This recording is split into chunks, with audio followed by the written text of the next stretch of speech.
ಇವತ್ತಿನ ಹರಟೆ ವಿವಾಹದ ಕುರಿತು. ಈ ವಿವಾಹ ಅನ್ನೋದು ನಮ್ಮ ಭಾರತೀಯ ಕುಟುಂಬ ವ್ಯವಸ್ಥೆಯಲ್ಲಿ, ನಮ್ಮ ಸಂಸ್ಕೃತಿಯಲ್ಲಿ ಬಹಳ ಪವಿತ್ರವಾದ ಹಾಗೆ ಒಂದು ಮಹತ್ವವಾದ ಸ್ಥಾನವನ್ನ ಪಡ್ಕೊಂಡಿದೆ. ಇತ್ತೀಚೆಗೆ ಒಂದು ಆಧುನಿಕ ಪ್ರಭಾವ ಏನಿದೆ, ಆಧುನಿಕತೆಯ ಪ್ರಭಾವದಿಂದ ಒಂದಿಷ್ಟು ಅಲ್ಲೂ ಇಲ್ಲೂ ಗೊಂದಲಗಳು ಅಥವಾ ಇದರ ಮಧ್ಯೆ ಒಂದಿಷ್ಟು ಬದಲಾವಣೆಗಳು ಆದರೂ ಕೂಡ ಎಷ್ಟೋ ಸಂಪ್ರದಾಯಗಳು ಮಣ್ಣಲ್ಲಿ ಮಣ್ಣಾಗಿ ನಶಿಸಿ ಹೋದ್ರೂ ಸಹ ಒಂದಿಷ್ಟು ಬದಲಾವಣೆ ಆದರೂ ಮುಕ್ಕಾಗದೆ ಹಾಗೆ ಇರುವಂತಹ ಒಂದು ಸಂಸ್ಕಾರ ಅಥವಾ ಪದ್ಧತಿ ಅಂತಂದ್ರೆ ವಿವಾಹ ಅಂತ ಹೇಳ್ಕೋಬಹುದು. ಹಾಗಾಗಿನೇ ಅನ್ಸುತ್ತೆ ನಮ್ಮ ದೇಶದಲ್ಲಿ ಅಬಾಧಿತವಾಗಿ ಜನಸಂಖ್ಯೆ ಹೆಚ್ಚಾಗ್ತಾನೆ ಹೋಗ್ತಾ ಇದೆ. ಯಾಕೆ ಅಂದ್ರೆ ವಿವಾಹಕ್ಕೆ ಅಷ್ಟೊಂದು ಪ್ರಾಮುಖ್ಯತೆಯನ್ನು ನಾವು ಕೊಡ್ತಾ ಇದ್ದೀವಿ, ಆಕರ್ಷಣೆ ಅಷ್ಟಿದೆ. ಇನ್ನ ಈ ವಿವಾಹ ಅನ್ನುವಂತಹ ಒಂದು ಪದ ಇದು ಸಂಸ್ಕೃತದ್ದು. ಇದರ ಅರ್ಥವನ್ನ ನೋಡದೆ ನಾನು ವಹ್ ಅನ್ನುವಂತಹ ಧಾತುವಿನಿಂದ ಬಂದಿದ್ದು. ಇದರ ಅರ್ಥ ರವಾನಿಸುವುದು ಮತ್ತೆ ಒಯ್ಯುವುದು. ನೋಡ್ರಿ, ಆಗಿನ ಕಾಲದಲ್ಲಿ ಎಷ್ಟೊಂಥರ ವಿವಾಹ ಪದ್ಧತಿ ಇರ್ತಿತ್ತು. ಅದರಲ್ಲಿ ರಾಕ್ಷಸ ಪದ್ಧತಿ ಅಂತಾನು ಇತ್ತು. ಅಂದ್ರೆ ಹೆಣ್ಮಕ್ಳನ್ನ ಹೊತ್ಕೊಂಡು ಹೋಗಿ ಕಿಡ್ನಾಪ್ ಮಾಡ್ಕೊಂಡು ಹೋಗಿ ಮದುವೆ ಆಗೋದು ಕೂಡ ಒಂದು ಪದ್ಧತಿ. ಜೊತೆಗೆ ಗಾಂಧರ್ವ ವಿವಾಹ ಅಂದ್ರೆ ಪ್ರೇಮ ವಿವಾಹ ಸಹ ಈಗಲೂ ಸಹ ನಾವು ಹೇಳ್ಬೋದು. ರವಾನಿಸೋದು ಅಂದ್ರೆ ಹೆಣ್ಮಕ್ಳನ್ನ ಗಂಡನ ಮನೆಗೆ ರವಾನಿಸೋದು ಅಂತ ಹೇಳ್ಬೋದು. ಜೊತೆಗೆ ಗಂಡು ಹೆಣ್ಣು ಪರಸ್ಪರ ಹೊತ್ತೊಯ್ಯುವ, ಇವಾಗ ಹುಡುಗಿರು ಜೋರಿದ್ದಾರೆ, ಹಾಗಾಗಿ ಪರಸ್ಪರ ಹೊತ್ತೊಯ್ದು ವಿವಾಹ ಆಗೋದು ಅಂತ ಕೂಡ ನಾವು ಹೇಳ್ಕೋಬಹುದು. 1000 ಸುಳ್ಳು ಹೇಳಿ ಒಂದು ಮದುವೆ ಮಾಡು ಅಂತ ನಮ್ಮ ಹಿರಿಯರು ಹೇಳ್ಬಿಟ್ಟಿದ್ದಾರೆ. ಅಲ್ಲ ಕಣ್ರಿ, ನಮ್ಮ ಒಂದು ಸಂಸ್ಕೃತಿಯಲ್ಲಿ ಸುಳ್ಳು ಹೇಳೋದು ಮಹಾಪಾಪ ಅಲ್ವಾ? ಆ ತರ ಹೇಳಿದ್ರು ಕೂಡ ಮದುವೆಗೆ ಮಾತ್ರ ವಿನಾಯಿತಿ ಕೊಟ್ಬಿಡ್ತಾರೆ ನೋಡಿ. 1000 ಸುಳ್ಳು ಹೇಳು, ಏನ್ ಬೇಕಾದ್ರೂ ಹೇಳು, ಒಟ್ನಲ್ಲಿ ಹಳ್ಳ ಗುಂಡಿ ಎಲ್ಲ ಮುಚ್ಚೋದಿಕ್ಕೆ ಸುಣ್ಣ ಬಣ್ಣ ಮಾಡಿ ಸಾರಣೆ ಮಾಡೋದಕ್ಕೆ ಏನಾದ್ರು ಮಾಡು, ಗಂಡ ಗುಂಡಿ ಮಾಡಿ ಆದ್ರೂ ಅಡ್ಡಿ ಇಲ್ಲ, ಮದುವೆ ಆದ್ರೆ ಸಾಕು ಅಂತ ಅನ್ನೋ ಮಟ್ಟಕ್ಕೆ ವಿವಾಹಕ್ಕೆ ಅಷ್ಟು ಮಹತ್ವವನ್ನು ಕೊಟ್ಟು ಏನೆಲ್ಲ ವಿನಾಯಿತಿಗಳನ್ನು ಕೊಟ್ಟಿದ್ದಾರೆ ನಮ್ಮ ಹಿರಿಯರು. ಇನ್ನ ಮದ್ವೆ ಮುಂಚೆ ಮದ್ವೆ ಸೆಟ್ ಆದ ತಕ್ಷಣ ಹುಡುಗರು ಹೇಳ್ತಾರೆ, ಬಿಟ್ಬಿಟ್ಟ ಕಣೋ, ಹಳ್ಳಕ್ ಬಿಟ್ಬಿಟ್ಟ, ಕೆಡು ಬಿಟ್ರು, ಮುಗೀತೋ. ಇನ್ನ ಹುಡುಗಿರ್ಗೆ ಏನ್ ಹೇಳ್ತಾರೆ, ಬಿತ್ತು ಕಣೆ, ಮೂಗ್ದಾರ ಬಿತ್ತು ನಿನ್ಗೆ, ಇಲ್ಲ ಅಂತಂದ್ರೆ ಕೊರಳಿಗೆ ನೇಣ್ ಗುಣಿಕೆ ಬಿತ್ತು, ಸರಿನಪ್ಪ. ಅದ್ರಲ್ಲೂ ಜೋಕ್ಸ್ ಮಾಡ್ತಾರೆ. ಮುಕ್ಕಾಲ್ ಭಾಗ ಜೋಕ್ಸ್ ಬರೋದು ಮದುವೆ ಬಗ್ಗೆನೇ ಕಣ್ರಿ. ಅಷ್ಟಾದ್ರೂ ಕೂಡ ಯಾವುದೇ ಒಂದು ಹುಡುಗಿ ಅಥವಾ ಒಂದು ಹುಡುಗ ಮದುವೆ ಬೇಡ ಅಂತ ಹೇಳ್ತಾರ? ಇಲ್ಲ ಅಲ್ವಾ? ಯಾಕೆ ಅಂದ್ರೆ ಇದಕ್ಕಿರುವಂತಹ ಒಂದು ಮಹತ್ವ ಮತ್ತೆ ಆಕರ್ಷಣೆ ಏನೇ ಮಾಡಿದ್ರು ಕಡಿಮೆ ಆಗೋದಿಲ್ಲ. ಇನ್ನ ಇವತ್ತಿನ ಕಾರ್ಯಕ್ರಮವನ್ನ ಆರಂಭ ಮಾಡೋಕ್ ಮುಂಚೆ ಒಂದು ಸಣ್ಣ ಒಂದು ಕ್ಲಾರಿಫೈ ಮಾಡೋದಕ್ಕೆ ಇಷ್ಟಪಡ್ತೀನಿ. ಸಾಕಷ್ಟು ಜನ ನಮಗೆ ಪ್ರಶ್ನೆಗಳನ್ನ ಕೇಳಿದ್ರು. ಇವತ್ತು ನೀವು ಇಟ್ಕೊಂಡಿರುವಂತಹ ವಿಷಯ ವಧು ವರ ಇಬ್ಬರಿಗೂ ಸಂಬಂಧಪಟ್ಟಿರೋದು. ಎರಡೂ ಕಡೆ ಚರ್ಚೆಗಳಾಗಬೇಕು, ಸಂವಾದ ಆಗಬೇಕು. ಅಂದ್ರೆ ಜಾಣರು ಬೇಕು, ಜಾಣೆಯರು ಬೇಕು.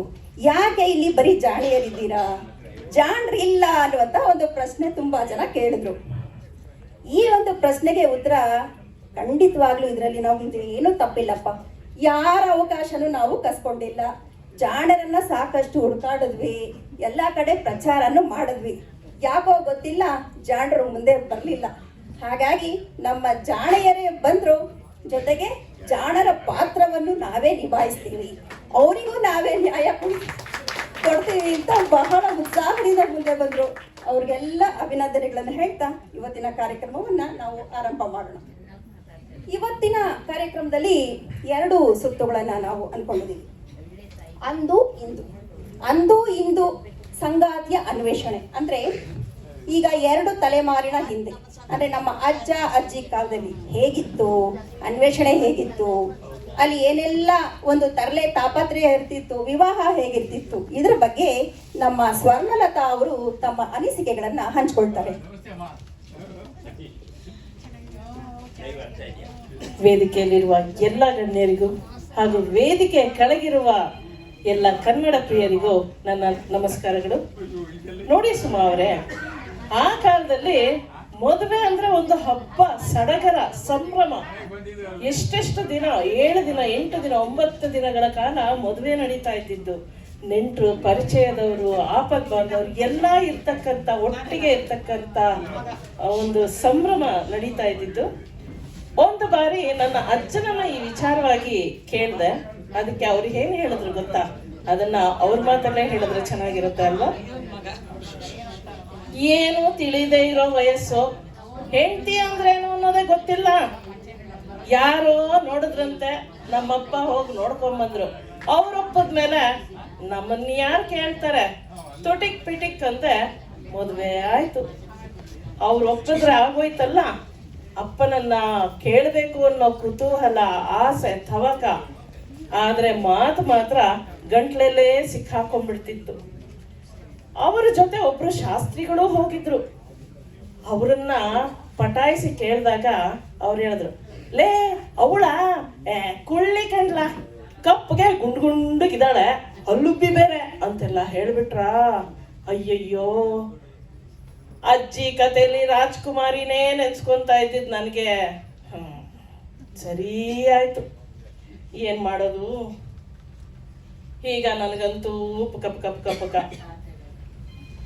ಹೋಗ್ಲಿ. ಮದುವೆ ದಿನ ಅಂತರಪಟ್ಟದ ಆಚೆ ಈಚೆ ಬಗ್ಗಿ ಇಣಿಕಿ ಅಣಿಕಿ ನೋಡಿದ್ರೆ ಕಾಣ್ತಾನೇ ಇಲ್ಲ. ಓಹೋ, ಏನ್ ಮಾಡಿದ್ರು ಕಾಣ್ಲಿಲ್ಲ. ಏನ್ ಮಾಡೋದು? ಅಯ್ಯೋ ಕುಳ್ಳಿ ಅಲ್ವಾ, ಇನ್ನೆಲ್ಲ ಕಾಣ್ತಾಳೆ ಅನ್ಕೊಂಡು ನಾನು ಏನೋ ನನ್ನ ಹಣೆ ಬರನ ದೂಷಿಸ್ಕೊಳ್ತಾ ಇದ್ದೆ. ಹೇಗೋ ಒಂದು ಹಂತಕ್ಕೆ ಅಂತರಪಟ ಸರಿತು. ನೋಡ್ದೆ, ಚಿಕ್ಕ ಹುಡುಗಿ ಕುಳ್ಳಕ್ತಾನೆ ಇರ್ತಾಳೆ. ಮನ್ಸಿಗೆ ಒಂದು ಸಮಾಧಾನ ಇತ್ತು.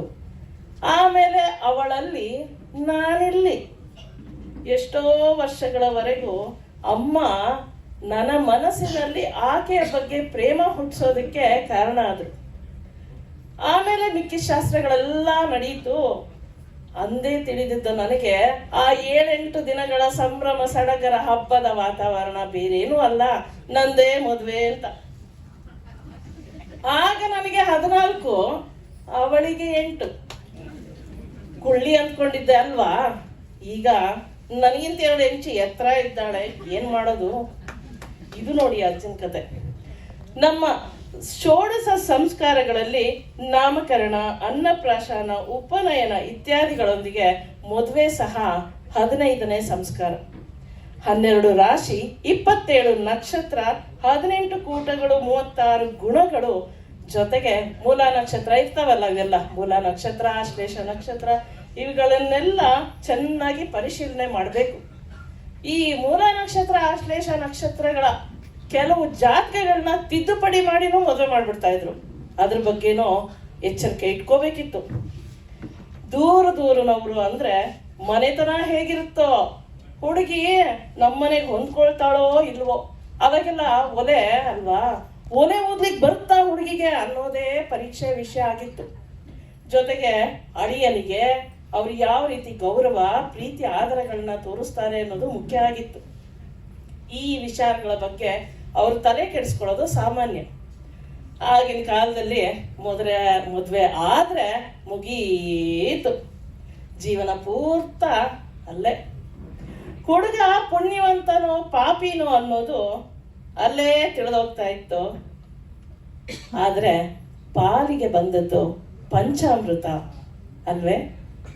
ಹೀಗಂತ ಹೇಳಿ ನಾನು ನನ್ನ ಮಾತುಗಳನ್ನ ಇಲ್ಲಿಗೆ ನಿಲ್ಲಿಸ್ತಾ ಇದ್ದೀನಿ. ಸ್ವರ್ಣಲತಾ ಅವರು ತುಂಬಾ ಚೆನ್ನಾಗಿ ಗಂಡು ಮಕ್ಕಳಿಗೆ ಏನೆಲ್ಲ ಅವಸ್ಥೆಗಳಾಗ್ತಿತ್ತು ಅಂತ ಹೇಳಿದ್ರು. ಅವ್ರು ಹೇಳಿದಕ್ಕೆ ನನಗೂ ನಮ್ಮ ಅಜ್ಜ ಅಜ್ಜಿಯ ಒಂದು ಮದುವೆ ಜ್ಞಾಪಕ ಬಂತು ಕಣ್ರಿ. ಪಾಪ ನಮ್ಮ ಅಜ್ಜಿ ಅಪ್ಪ ಮತ್ತೆ ಅಜ್ಜನ ಅಪ್ಪ ಇಬ್ಬರಿಗೂ ಒಬ್ಬರು ಗೆಳೆಯ ಇದ್ರು. ಅವ್ರು ಏನು ಮಾಡಿದ್ರು, ಅವ್ರ ಮನೇಲಿ ಹುಡುಗಿ ಇದೆ ಅಂತ ಗೊತ್ತಾಯ್ತು, ಇವ್ರ ಮನೇಲಿ ಹುಡುಗ ಇದೆ ಅಂತ ಗೊತ್ತಾಯ್ತು. ಆದರೆ ಅವ್ರು ಮಾತ್ರ ನೋಡಿರ್ಲಿಲ್ಲ ಹುಡುಗಿನ. ಸುಮ್ಮನೆ ಜಾತಕ, ಹುಡುಗಿನ ಹುಡುಗ ನೋಡಿದ್ರು ಪರವಾಗಿಲ್ಲ, ಅವಾಗ ಜಾತಕ ಒಂದು ಬಂದ್ಬಿಟ್ರೆ ಆಯಿತು. ಜಾತಕ ಕೊಡು ಬಂತ, ಸರಿ ಮದುವೆ ಮಾಡೇ ಬಿಡೋಣ ಅಂತ ಹೇಳಿಬಿಟ್ಟು ಮಾಡೇ ಬಿಟ್ರು. ಏನು ಯೋಚನೆ ಮಾಡಲಿಲ್ಲ.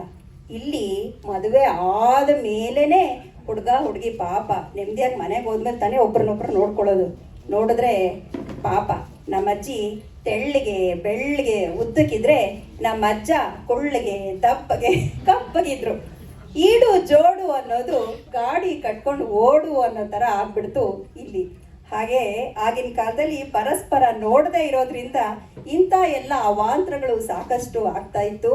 ಈಗ ವಧುಗಳ ಪರವಾಗಿ ವಕಾಲತ್ತು ವಹಿಸ್ಕೊಂಡು ನಮ್ಮ ಸ್ವರ್ಣಲತಾ ಅವರು ವರರ ಪರವಾಗಿ ಹೇಳಿದ್ರು. ನೀವು ಇದಕ್ಕೆ ಏನು ಉತ್ತರ ಕೊಡ್ತೀರಾ ಸಾವಿತ್ರಿ ಅವರೇ? ಖಂಡಿತ ಮೇಡಮ್. ವರ ಒಬ್ಬನೇ ಯಾವಾಗಲೂ ಮೇಲುಗೈ ಅಂತ ಹೇಳೋಕ್ಕಾಗಲ್ವಾ. ಇಲ್ಲಿ ನೆರೆದಿರುವ ಪ್ರತಿಯೊಬ್ಬರಿಗೂ ಇಂದಿನ ಕಾರ್ಯಕ್ರಮಕ್ಕೆ ಸ್ವಾಗತ ಮತ್ತು ಸುಸ್ವಾಗತ. ಇಲ್ಲೇ ಗೊತ್ತಾಗ್ತಿದೆ ನೋಡ್ರಿ ಮೇಡಮ್, ಎಷ್ಟು ಜನ ಅದಾರ ದೊಡ್ಡೋರು. ಹೌದು, ಯಾಕಂದ್ರೆ ಅವ್ರಿಗೆಲ್ಲ ಗೊತ್ತದ ಜೀವನ ಅಂದ್ರೆ ಹೆಂಗ ಏನು ಏನ್ ಕತಿ ಅಂತಂದು. ನಮ್ಮಂತವ್ರಿಗೆ ಈಗಿನ ಜನರೇಷನ್ ಅವ್ರಿಗೆ ಏನ್ ಗೊತ್ತದ, ಮದ್ವಿ ಅಂದ್ರೆ ಗೊತ್ತಿಲ್ಲ, ವ್ಯಾಲ್ಯೂ ಗೊತ್ತಿಲ್ಲ. ಅದಕ್ಕ ನಿಮ್ ಟಾಪಿಕ್ಗೆ ನಾನ್ ಮಾತಾಡ್ಲಿಕ್ಕೆ ಬಂದೇನ್ರಿ ಇವತ್ತು. ಅವರು ಹೇಳಿದ್ರಲ್ರಿ ಸುಮಾ ಅವ್ರೆ, ಏನಂದ್ರಿ ನೀವು ವರನಿಗೆ ಪುಕ ಪುಕ ಅಂತ. ಯಾಕ್ರಿ ವರನಿಗೆ ಪುಕ ಪುಕ? ನೋಡಾಕ ಅಪ್ಪ ಅಮ್ಮ ಬಂದಾರ, ಆದ್ರೆ ಇಲ್ಲಿ ಹುಡುಗಿ ನೋಡ್ಬೇಕಂದ್ರೆ ಹುಡುಗನೇ ಇಲ್ಲ, ಜೊತೆಗೆ ಫ್ರೆಂಡ್ಸ್ ಅದಾರ, ಬಂದವರಾರ ಸುಮ್ನಿರ್ತಾರ? ಯಾವ್ದು ಇಲ್ರಿ. ಬರೀ ತಲೆಗೆ ಒಂದೊಂದ್ ಕ್ವಶನ್ ಕೇಳ್ತಾರ್ರಿ. ಹುಡುಗಿ ಮೊದ್ಲ ಹಾಕಿನ ತಲೆಗಿರ್ತತಿ, ನಾನು ಹುಡುಗನ್ ನೋಡಿಲ್ಲ, ಹೆಂಗದಾನ್ ಗೊತ್ತಿಲ್ಲ. ಸುಮಾ ಅವ್ರು ಹೇಳ್ದಂಗ ಕಪ್ಪಗದನೋ, ಬೆಳ್ಳಗದನೋ, ದಪ್ಪ ಅದನೋ, ಕುಳ್ಳದನೋ, ಅವ ನನ್ ಬಾಳ ಸಂಗಾತಿ ಆಗೋನದನ, ಅವನ್ನ ನಾನು ನೋಡೇ ಇಲ್ಲ ಅಂತ ಆಕಿಗೆ ಒಂದು ಚಿಂತಿರ್ತದ.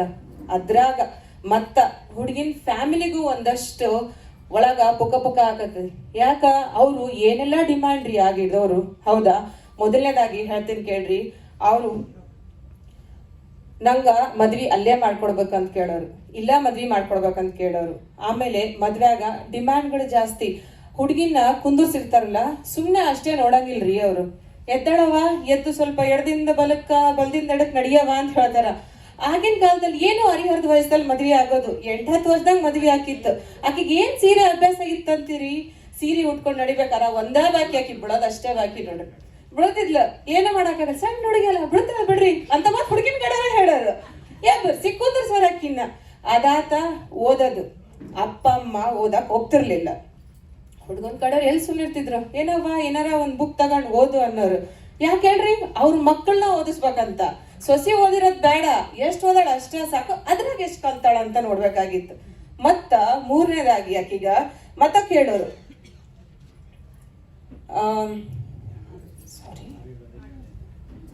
ಕರೆಕ್ಟ್, ಹಾಡ್ ಹಾಡಕ್ ಕೇಳೋರು ನೋಡ್ರಿ. ಅದ್ರಾಗ ನಾವ್ ಹೆಣ್ಮಕ್ಳು ಬಿಡ್ರಿ, ಯಾವ ಹಾಡ್ ಕೇಳಿದ್ರಿ, ಯಾವ್ದೋ ಒಂದು ಶುಕ್ಲಾಂಬರಧರಂ ವಿಷ್ಣು ಹೇಳಿದ್ರೆ ಹುಡುಗಿ ಸೂಪರ್ ಅದ, ಚಲೋ ಅದ ಅಂತ ಸುಮ್ಮನೆ ಬಿಡೋರು. ಅಲ್ಲ, ಹಾಡ್ನಾಗ ನಾವು ಹುಡುಗಿರ್ ಬಿಡ ಎತ್ತಿದ ಕೈ ಇದ್ವಿ, ಅದ್ರಾಗ ಏನ್ ಸಮಸ್ಯೆ ಆಗ್ತಿರ್ಲಿಲ್ಲ. ಇಷ್ಟು ಕಥೆಯೊಳಗ ಮತ್ತ ವರನ್ ಕಡೆಯವರು ಒಂದಷ್ಟು ಡಿಮ್ಯಾಂಡ್ ಇಡೋರು. ಏನೆಲ್ಲ ಡಿಮ್ಯಾಂಡ್ ಅಂದ್ರೆ ನಾವೀಗಿನ ಕಾಲದಲ್ಲಿ ಕರಿತೀವಲ್ರಿ ವರದಕ್ಷಿಣೆ ಅಂತ, ಅವೆಲ್ ಕೇಳೋರು. ಏನೇನ್ ಕೇಳೋರು ಅಂತೀರಿ? ಡಿಮ್ಯಾಂಡ್ ಅಂದ್ರೆ ಒಂದು ಹಾಡ್ ನೆನ್ಪಕ್ಕತ್ತಿಲ್ಲ ಎಲ್ರಿಗ? ಮೀಸೆ ಹೊತ್ತ ಗಂಡಸಿಗೆ ಡಿಮ್ಯಾಂಡ್ ಪೋ ಡಿಮ್ಯಾಂಡ್ ಅನ್ನೋ ತರ ಏನೆಲ್ಲ ಡಿಮ್ಯಾಂಡ್ಗಳು ಇರ್ತಿತ್ರಿ. ಮನಿ ಕೊಡ್ಬೇಕು, ಬಂಗಾರ ಕೊಡ್ಬೇಕು, ಬೆಳ್ಳಿ ಕೊಡ್ಬೇಕು. ಅದ್ರಾಗ ಗಂಡಿನ ಕಡೆ ಒಂದಷ್ಟು ನಿಂಬೆಹಣ್ಣು ಗಾತ್ರದಷ್ಟು ಬೆಳ್ಳಿ ಬಂಗಾರ ತಂದ್ಕೊಳ್ರಿ ಅವ್ರ ಮನ್ಯಾಗ, ಕಾರು ಕೊಡ್ಬೇಕಂತ ಡಿಮ್ಯಾಂಡ್ ಮಾಡೋರು. ಶೆಟ್ರಲ್ರಿ, ಎಲ್ಲೋ ಕತಿ ಅಲ್ಲ. ಸೊ ಡಿಮ್ಯಾಂಡ್ ಜಾಸ್ತಿ ಮಾಡೋರು. ಆ ಪಾಪ ಹೆಣ್ಣಿನ ಕಡೆಯವ್ರಿಗೆ ತುಂಬಾ ಇಷ್ಟೆಲ್ಲ ಡಿಮ್ಯಾಂಡ್ ಮಾಡ್ತಾರ ಅಂತ ಅದು ಇದು ಹೇಳಿ ಅವ್ರಿಗೆ ಕೊಟ್ಬಿಟ್ಟು ಮದ್ವಿ ಮಾಡ್ಸೋರು. ಈ ಸಂದರ್ಭದಾಗ ನನಗೆ ನಮ್ಮ ಅಜ್ಜಿ ಕತೆ ನೆನ್ಪಾಕತಿ. ನಮ್ಮ ಅಜ್ಜಿ ಅಪ್ಪಟ ಬೆಳ್ಳಗಿದ್ಲು, ನಮ್ಮ ಅಜ್ಜ ಸಖತ್ ಕಪ್ಪಗಿದ್ದ.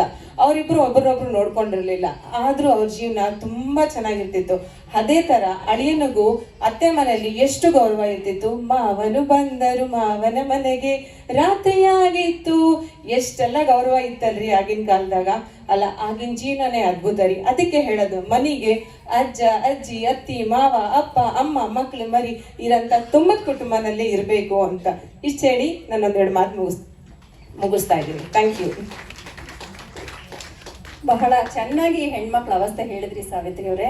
ಒಂದು ಮಾತು ಹೇಳಿದ್ರಿ ನೀವು, ಅಯ್ಯೋ ಹಾಡು ಹೇಳೋದ್ರಲ್ಲಿ ಏನೋ ನಮ್ಗೆ ಚಿಂತೆ ಇಲ್ಲ ಬಿಡ್ರಿ ಅಂತ. ಅದರಲ್ಲೂ ಒಂದು ಟ್ವಿಸ್ಟ್ ಇದೆ ರೀ, ಅದರಲ್ಲೂ ಒಂದು ಕತೆ ಇದೆ. ಒಂದ್ಸಲ ಹೀಗೆ ಹುಡುಗಿಗೆ ಹಾಡು ಹೇಳಿ ಅಂತ, ಸುಮ್ಮನೆ ಹಾಡು ಹೇಳಿ ಅಂತ ಕೇಳಿಲ್ಲ. ಆ ಹುಡುಗನ ತಾಯಿಗೆ ಹಾಡು ಕಟ್ಟೋ ಒಂದು ಅಭ್ಯಾಸ ಇತ್ತಂತೆ. ಅವಳಿಗೆ ಏನು ಅಂತಂದ್ರೆ, ನಾನು ಹಾಡು ಕಟ್ತೀನಲ್ಲ, ನಾನು ಕಟ್ಟಿರೋ ಹಾಡನ್ನೇ ಈ ಹುಡುಗಿ ಹಾಡ್ಲಿ ಅಂತ. ಪಾಪ ರೀ. ಅಲ್ಲ, ಇವಳು ಹಾಡು ಹೇಳೋದೆ ಆ ಸಣ್ಣ ವಯಸ್ಸಲ್ಲಿ 40-50 ಜನದ ಮುಂದೆ ಕೂತ್ಕೊಂಡು, ಅವಳು ಕೂತ್ಕೊಳ್ಳೋದೇ ಒಂದು ಗಡ ಗಡ ಗಡ ನಡ್ಕೊಂಡು ಕೂತಿದ್ದಾಳೆ. ಹಾಡು ಹೇಳೋದೇ ಒಂದು ಕಷ್ಟ, ಅದರಲ್ಲಿ ಇನ್ಸ್ಟಂಟ್ ಆಗಿ ಟ್ಯೂನ್ ಬೇರೆ ಹಾಕ್ಕೊಂಡು ಅವಳೆ ಹೆಂಗ್ರಿ ಹಾಡೋದು. ಅದು ಅವ್ರು ಕೊಟ್ಟಿರೋ ಚೀಟಿನ ಎಲ್ಲ ಬೆವರಲ್ಲಿ ಒದ್ದೆ ಮುದ್ದೆ ಆಗಿ ಅಕ್ಷರಗಳೇ ಮಾಸ್ಲಾಗಿ ಓದಕ್ಕೂ ಬರಂಗಿಲ್ಲ. ಅವಳು ಮೊದಲೇ ಓದಕ್ ಬರಲ್ಲ ಪಾಪ, ಅದು ಅವ್ರಿಗೆ ಗೊತ್ತಿಲ್ಲ. ಏನ್ ಮಾಡೋದು? ಓದಕ್ ಬರಲ್ಲ, ಇವ್ರು ಬೇರೆ ಹಾಡು ಅಂತ ಹೇಳ್ತಿದ್ದಾರೆ. ಕೊನೆಗೆ ಏನು ಮಾಡಿದ್ಲು ಅವಳು, ಸುಮ್ಮನೆ ತಲೆ ಬಗ್ಗಿಸ್ಕೊಂಡು ನೆಲ ಕೆರೆಯಕ್ಕೆ ಶುರು ಮಾಡಿದ್ಲು. ಅವ್ರ ಅಮ್ಮ ಸಿಕ್ಕಿದ್ದೆ ಚಾನ್ಸು ಅಂತ ಹೇಳ್ಬಿಟ್ಟು ಹಬ್ಬ ಅಂದ್ಕೊಂಡು ನನ್ನ ಮಗಳಿಗೆ ತುಂಬ ನಾಚಿಕೆರಿ, ಹಾಗಾಗಿ ಅವಳು ಹಾಡ್ತಾ ಇಲ್ಲ ಅಂತ ಹೇಳಿ ತಿಪ್ಪೆ ಸಾರಿಸ್ಬಿಟ್ಲು. ಹೆಂಗೂ ಇತ್ತಲ್ಲ 1000 ಸುಳ್ಳು ಹೇಳಿ ಒಂದು ಮದುವೆ ಮಾಡುತ್ತ, ಇದು ಒಂದು ಸುಳ್ಳು ಅದರಲ್ಲಿ. ಹಾಗಾಗಿ ಗಟ್ಟಿ ಮೇಳ ಬಾರಿಸೇ ಬಿಟ್ರು. ಈಗ ಇದು ಅಜ್ಜ ಅಜ್ಜಿ ಕಾಲದ್ದಾದ್ರೆ ಈಗ ಆಡೋ ವಯಸ್ಸಲ್ಲಿ ತಾಳಿ ಕಟ್ಸೋ ಚಪ್ಲ ಹಿರಿಯರ್ಗಿತ್ತಲ್ವಾ, ಅದು ಇನ್ನೊಂದು ಚೂರು ಬದಲಾಗಿ ನಮ್ಮ ಅಪ್ಪ ಅಮ್ಮನ ಕಾಲದಲ್ಲಿ ಯಾವ ಲೆವೆಲ್ಗೆ ಬಂತು ಅನ್ನೋದನ್ನ ವರನ ಪರವಾಗಿ ವಾದ ಮಂಡಿಸ್ತಾ ಇದ್ದಾರೆ ನಮ್ಮ ನಂದಿನಿಯವರು. ಎಲ್ಲ ಕನ್ನಡಾಭಿಮಾನಿಗಳಿಗೂ ಅನಂತ ಅನಂತ ಧನ್ಯವಾದಗಳು. ಇವಾಗ ಅಜ್ಜಿ ತಾತನ ಕತೆ ಆಯ್ತು. ನಾನೀಗ ಹೇಳಕ್ ಹೊರಟಿರೋದು ನಮ್ಮಪ್ಪ, ದೊಡ್ಡಪ್ಪ, ಚಿಕ್ಕಪ್ಪ, ಮಾವಂದ್ರ ಕತೆ. ಆಗೆಲ್ಲ ಗಂಡ್ ಮಕ್ಕಳು ಅಂದ್ರೆ ಅದೇನೋ ಎಚ್ಚರಿಕ. ಗಂಡು ಹುಟ್ಟಿದ ತಕ್ಷಣ ಆ ಪುಟ್ಟ ಮಗುನಲ್ಲೇ ಮೀಸೆ ಬೇಕಾದ್ರೆ ಹುಡುಕಿರೋರು. ಆದ್ರೆ ಇದೇ ಡಿಮ್ಯಾಂಡು ಕೊನೆವರೆಗೂ ಇರ್ತಾ ಇತ್ತಾ ಅಂತ ಸ್ವಲ್ಪ ನೋಡೋಣ. ಮದುವೆ ವಯಸ್ಸಿಗೆ ಬಂದಾಗ ಗಂಡು ಎಂದರೆ ಗಂಡು, ಭೂಪತಿ ಗಂಡು ಅಂತ ಹುಡುಗರೇನೋ ಫುಲ್ ಜೋಶಲ್ಲಿ ಇರ್ತಾ ಇದ್ರು. ಆದ್ರೆ ಹೆಣ್ಮಕ್ಳ ಕಡೆ ಡಿಮ್ಯಾಂಡು ಆವಾಗ ಏನ್ ಕಮ್ಮಿ ಇರ್ಲಿಲ್ಲ. ಗೌರ್ಮೆಂಟ್ ಜಾಬಲ್ಲೇ ಇರ್ಬೇಕು, ಆವಾಗಲೇ ಜಾಬ್ ಸೆಕ್ಯೂರಿಟಿ ಅಂತ ಹೆಣ್ಮಕ್ಳ ತಂದೆ ತಾಯಿ ತುಂಬಾ ಯೋಚನೆ ಮಾಡ್ತಿದ್ರು. ಅದಕ್ಕಿಂತ ಹೆಚ್ಚಿಗೆ ಸಂಬಳ ಬಂದ್ರು ಪ್ರೈವೇಟ್ ಜಾಬ್ ಅಲ್ಲಿ ಇದಾರೆ, ಅದೆಲ್ಲೋ ಹಳ್ಳಿಲಿ ವ್ಯವಸಾಯ ಮಾಡ್ತಾ ಇದಾರೆ, ಏನ್ ನೋಡ್ಕೋತಾನೋ ಏನೋ ಅಂತ ಹಿಂದೆ ಇಟ್ಟಾಕವ್ರು. ಸರಿ ಹೋಗ್ಲಿ, ಗೌರ್ಮೆಂಟ್ ಜಾಬ್ ಅಲ್ಲಿ ಇರೋರ್ದು ಜೀವನ ಸೂಪರ ಅಂದ್ರೆ ಅವ್ರದ್ದು ಇನ್ನೊಂಥರ ಪೇಚಾಟ. ಎಲ್ಲೋದ್ರು ಹೆಣ್ಮಕ್ಳು ತಂದೆ ತಾಯಿ ಕಾಟ ನೋಡಿ. ನಿಮ್ಮ 2ನೇ ಮಗನ್ಗೆ ನಮ್ಮ 4ನೇ ಮಗಳನ್ನ ತಂದ್ಕೊಡ್ತೀರಾ, ನಿಮ್ ತಮ್ಮನ್ಗೆ ನಮ್ಮ ಮಕ್ಕನ್ ಜಾತಕ ಆಗತ್ತಾ ನೋಡಿ ಅಂತ ಹುಡುಗ ಇನ್ನ ಮೆಂಟಲಿ ಮದ್ವೆಗೆ ರೆಡಿ ಆಗಿದನೋ ಇಲ್ವೋ ಜಾತಕಗಳ ಪ್ರವಾಹನೇ ಬರೋದು. ಅವೆಲ್ಲ ಆಯ್ತು. ಗಂಡು ಮದ್ವೆಗೆ ರೆಡಿ ಇದಾನ ಅಂದ್ರೆ ಮನ್ಸಲ್ಲಿ ರೆಡಿ ಇದ್ದಾನೆ, ಮನೇಲಿ ಪರಿಸ್ಥಿತಿ ರೆಡಿ ಇಲ್ಲ. ಹಿಂದೊಂದು ಮುಂದೊಂದು ಅಕ್ಕ ತಂಗಿರು ಇರ್ತಿದ್ರಲ್ವಾ, ಪಾಪ ಅವ್ರ ಮದ್ವೆಗಳೆಲ್ಲ ಮಾಡಿ ಮುಗಿಸಿ ಆಮೇಲೆ ತನ್ನ ಮದ್ವೆ ಬಗ್ಗೆ ಯೋಚನೆ ಮಾಡ್ಬೇಕಾಗಿತ್ತು. ಗಂಡು = ಜವಾಬ್ದಾರಿ. ಏನಂತೀರಾ? ಸರಿ, ಮನೇಲಿರೋ ಜವಾಬ್ದಾರಿ ಎಲ್ಲ ಮುಗಿತು. ಈಗ ನಾದ್ರೂ ನನ್ಗೆ ಇಷ್ಟ ಆಗಿರೋ ಹುಡುಗಿನ ಮದ್ವೆ ಆಗ್ತೀನಿ ಅಂದ್ರೆ ಇವಾಗಿರೋಷ್ಟು ಸ್ವಾತಂತ್ರ್ಯ ಅವಾಗ ಎಲ್ಲಿರ್ತಿತ್ತೋ ಹೇಳಿ? ತಂದೆ ತಾಯಿ ಹೇಳಿದ ಹುಡುಗಿನೇ ಮದ್ವೆ ಆಗ್ಬೇಕು. ತಂದೆ ತಾಯಿ ಹುಡುಗಿನ ಒಪ್ಕೋಬೇಕು ಅಂದ್ರೆ ಮೊದ್ಲು ಜಾತಕ ಸೇರ್ಬೇಕು. ನಮ್ ಚಿಕ್ಕಪ್ಪ ಯಾವಾಗ್ಲೂ ಹೇಳೋರು, ನೋಡೆ ನಂದು ನಿನ್ ಚಿಕ್ಕಮ್ಮಂದು 30ಕ್ಕೆ 30 ಹೊಂದಾಣಿಕೆ ಆಯ್ತು. ಆದ್ರೆ ಅವಳಿಗೆ ಫ್ಯಾನ್ ಇದ್ರೆ ನಿದ್ದೆ ಬರಲ್ಲ, ನನ್ ಫ್ಯಾನ್ ಇಲ್ಲ ಅಂದ್ರೆ ನಿದ್ದೆನೆ ಬರಲ್ಲ. 50% ಜೀವನ ಅಲ್ಲೇ ವೇಸ್ಟ್ ಆಗೋಯ್ತಲ್ಲೇ ಅಂತ. ಜಾತಕ ಏನ್ ಮಾಡುತ್ತೋ ಮ್ಯಾಜಿಕ್ ಗೊತ್ತಿಲ್ಲ. ಆದ್ರೂ ಸೊಸೈಟಲ್ ಪ್ರೆಷರ್ ಅಲ್ವಾ. ನಮ್ ದಾಯಾದಿಗಳ ಮಕ್ಳಿಗೆ ಇಷ್ಟು ವರದಕ್ಷಿಣೆ ಬಂದಿದೆ ಅಂದ್ಮೇಲೆ ನನ್ ಮಗನ್ ನಿಂಚೂರ್ ಹೆಚ್ಚಿಗೆ ಬರ್ಲೇಬೇಕಲ್ವಾ ಅಂತ ತಂದೆ ತಾಯಿ ಎಲ್ಲ ನೋಡಿ ಮಾಡಿ ಅಳ್ದು ಸುರ್ದಿ ನೋಡಿ ಹುಡುಕಿರೋ ಹೆಣ್ಣನ್ನ ವಧು ಪರೀಕ್ಷೆನಲ್ಲಿ ನೋಡಿದ್ರೆ ತೃಪ್ತಿಯಾಗಿ ನೋಡಕ್ಕೂ ಆಗ್ತಾ ಇರ್ಲಿಲ್ಲ. ಇಣ್ಕಿ ಮಿಣ್ಕಿ ನೋಡ್ಬೇಕಿತ್ತು. ಯಾಕಂದ್ರೆ ಸುತ್ತಮುತ್ತಲು ಅವರೇ ಇರೋರು ದೊಡ್ಡವರು, ಹುಡುಗಿ ಅತ್ತೆ, ಚಿಕ್ಕಮ್ಮ, ದೊಡ್ಡಮ್ಮ ಇವರೆಲ್ಲ ನಿಂತ್ಕೊಂಡು ನಿಮ್ಗೆ ಏನ್ ಬೇಕು ಪ್ರಶ್ನೆ ಕೇಳಿ ಅನ್ನೋರು. ಆದ್ರೆ ಕೇಳಕ್ ಮಾತ್ರ ಅವಕಾಶ ಕೊಡ್ತಾ ಇರ್ಲಿಲ್ಲ, ಅವರೇ ಮಾತಾಡೋರು. ಹೀಗಿರುವಾಗ ಹುಡುಗಿ ವಾಯ್ಸ್ ಹೇಗಿದೆಯೋ, ನೋಡಕ್ ಹೇಗ್ ಕಾಣ್ತಾಳೋ, ಕಣ್ ತೆಗೆದು ಮಾತಾಡಿ ಕಣ್ಣಲ್ಲಿ ಕಣ್ಣಿಟ್ಟು ಮಾತಾಡಿದ್ರೆ ಹೇಗ್ ಕಾಣ್ತಾಳೋ ಅಂತ ತಿಳಿಯೋದಕ್ಕೆ ಹಾಡೇ ಹಾಡಿಸ್ಬೇಕಾಗಿತ್ತು, ನ್ಯೂಸ್ ಪೇಪರೇ ಓದಿಸ್ಬೇಕಿತ್ತು ಅಲ್ವಾ? ಮತ್ತೆ ಇಷ್ಟೆಲ್ಲ ಆಗಿ ಮದ್ವೆ ಆದ್ಮೇಲೂ ತಲೆ ತೆಗೆಸ್ಕೊಂಡಿದ್ದ ಹೆಣ್ಮಕ್ಳು ಮದ್ವೆ ಆದ್ಮೇಲೆ ಬೇರೆನೇ ಸ್ವರೂಪನೂ ತೋರಿಸ್ತಾ ಇದ್ರು ಎಷ್ಟೋ ಬಾರಿ. ಆಗಿನ ಹೆಣ್ಮಕ್ಳು ನಮ್ಮಮ್ಮಂದ್ರು, ದೊಡ್ಡಮ್ಮಂದ್ರು, ಅತ್ತೆರು ಎಲ್ಲ ಅಜ್ಜಿಯರ ತರ ಕೈ ಮುರಿದು ಕೆಲಸ ಮಾಡೋರು ಅಲ್ಲ. ಹೋಗ್ಲಿ, ಈಗಿನ ಹೆಣ್ಮಕ್ಳ ತರ ದುಡ್ದು ಗಂಡಂದ್ರಿಗೆ ಸಪೋರ್ಟ್ ಮಾಡೋ ಅಂತವ್ರು ಅಲ್ಲ. ಅವ್ರ ಜೀವನನೇ ಭೇಷಿತ್ತು ಬಿಡಿ.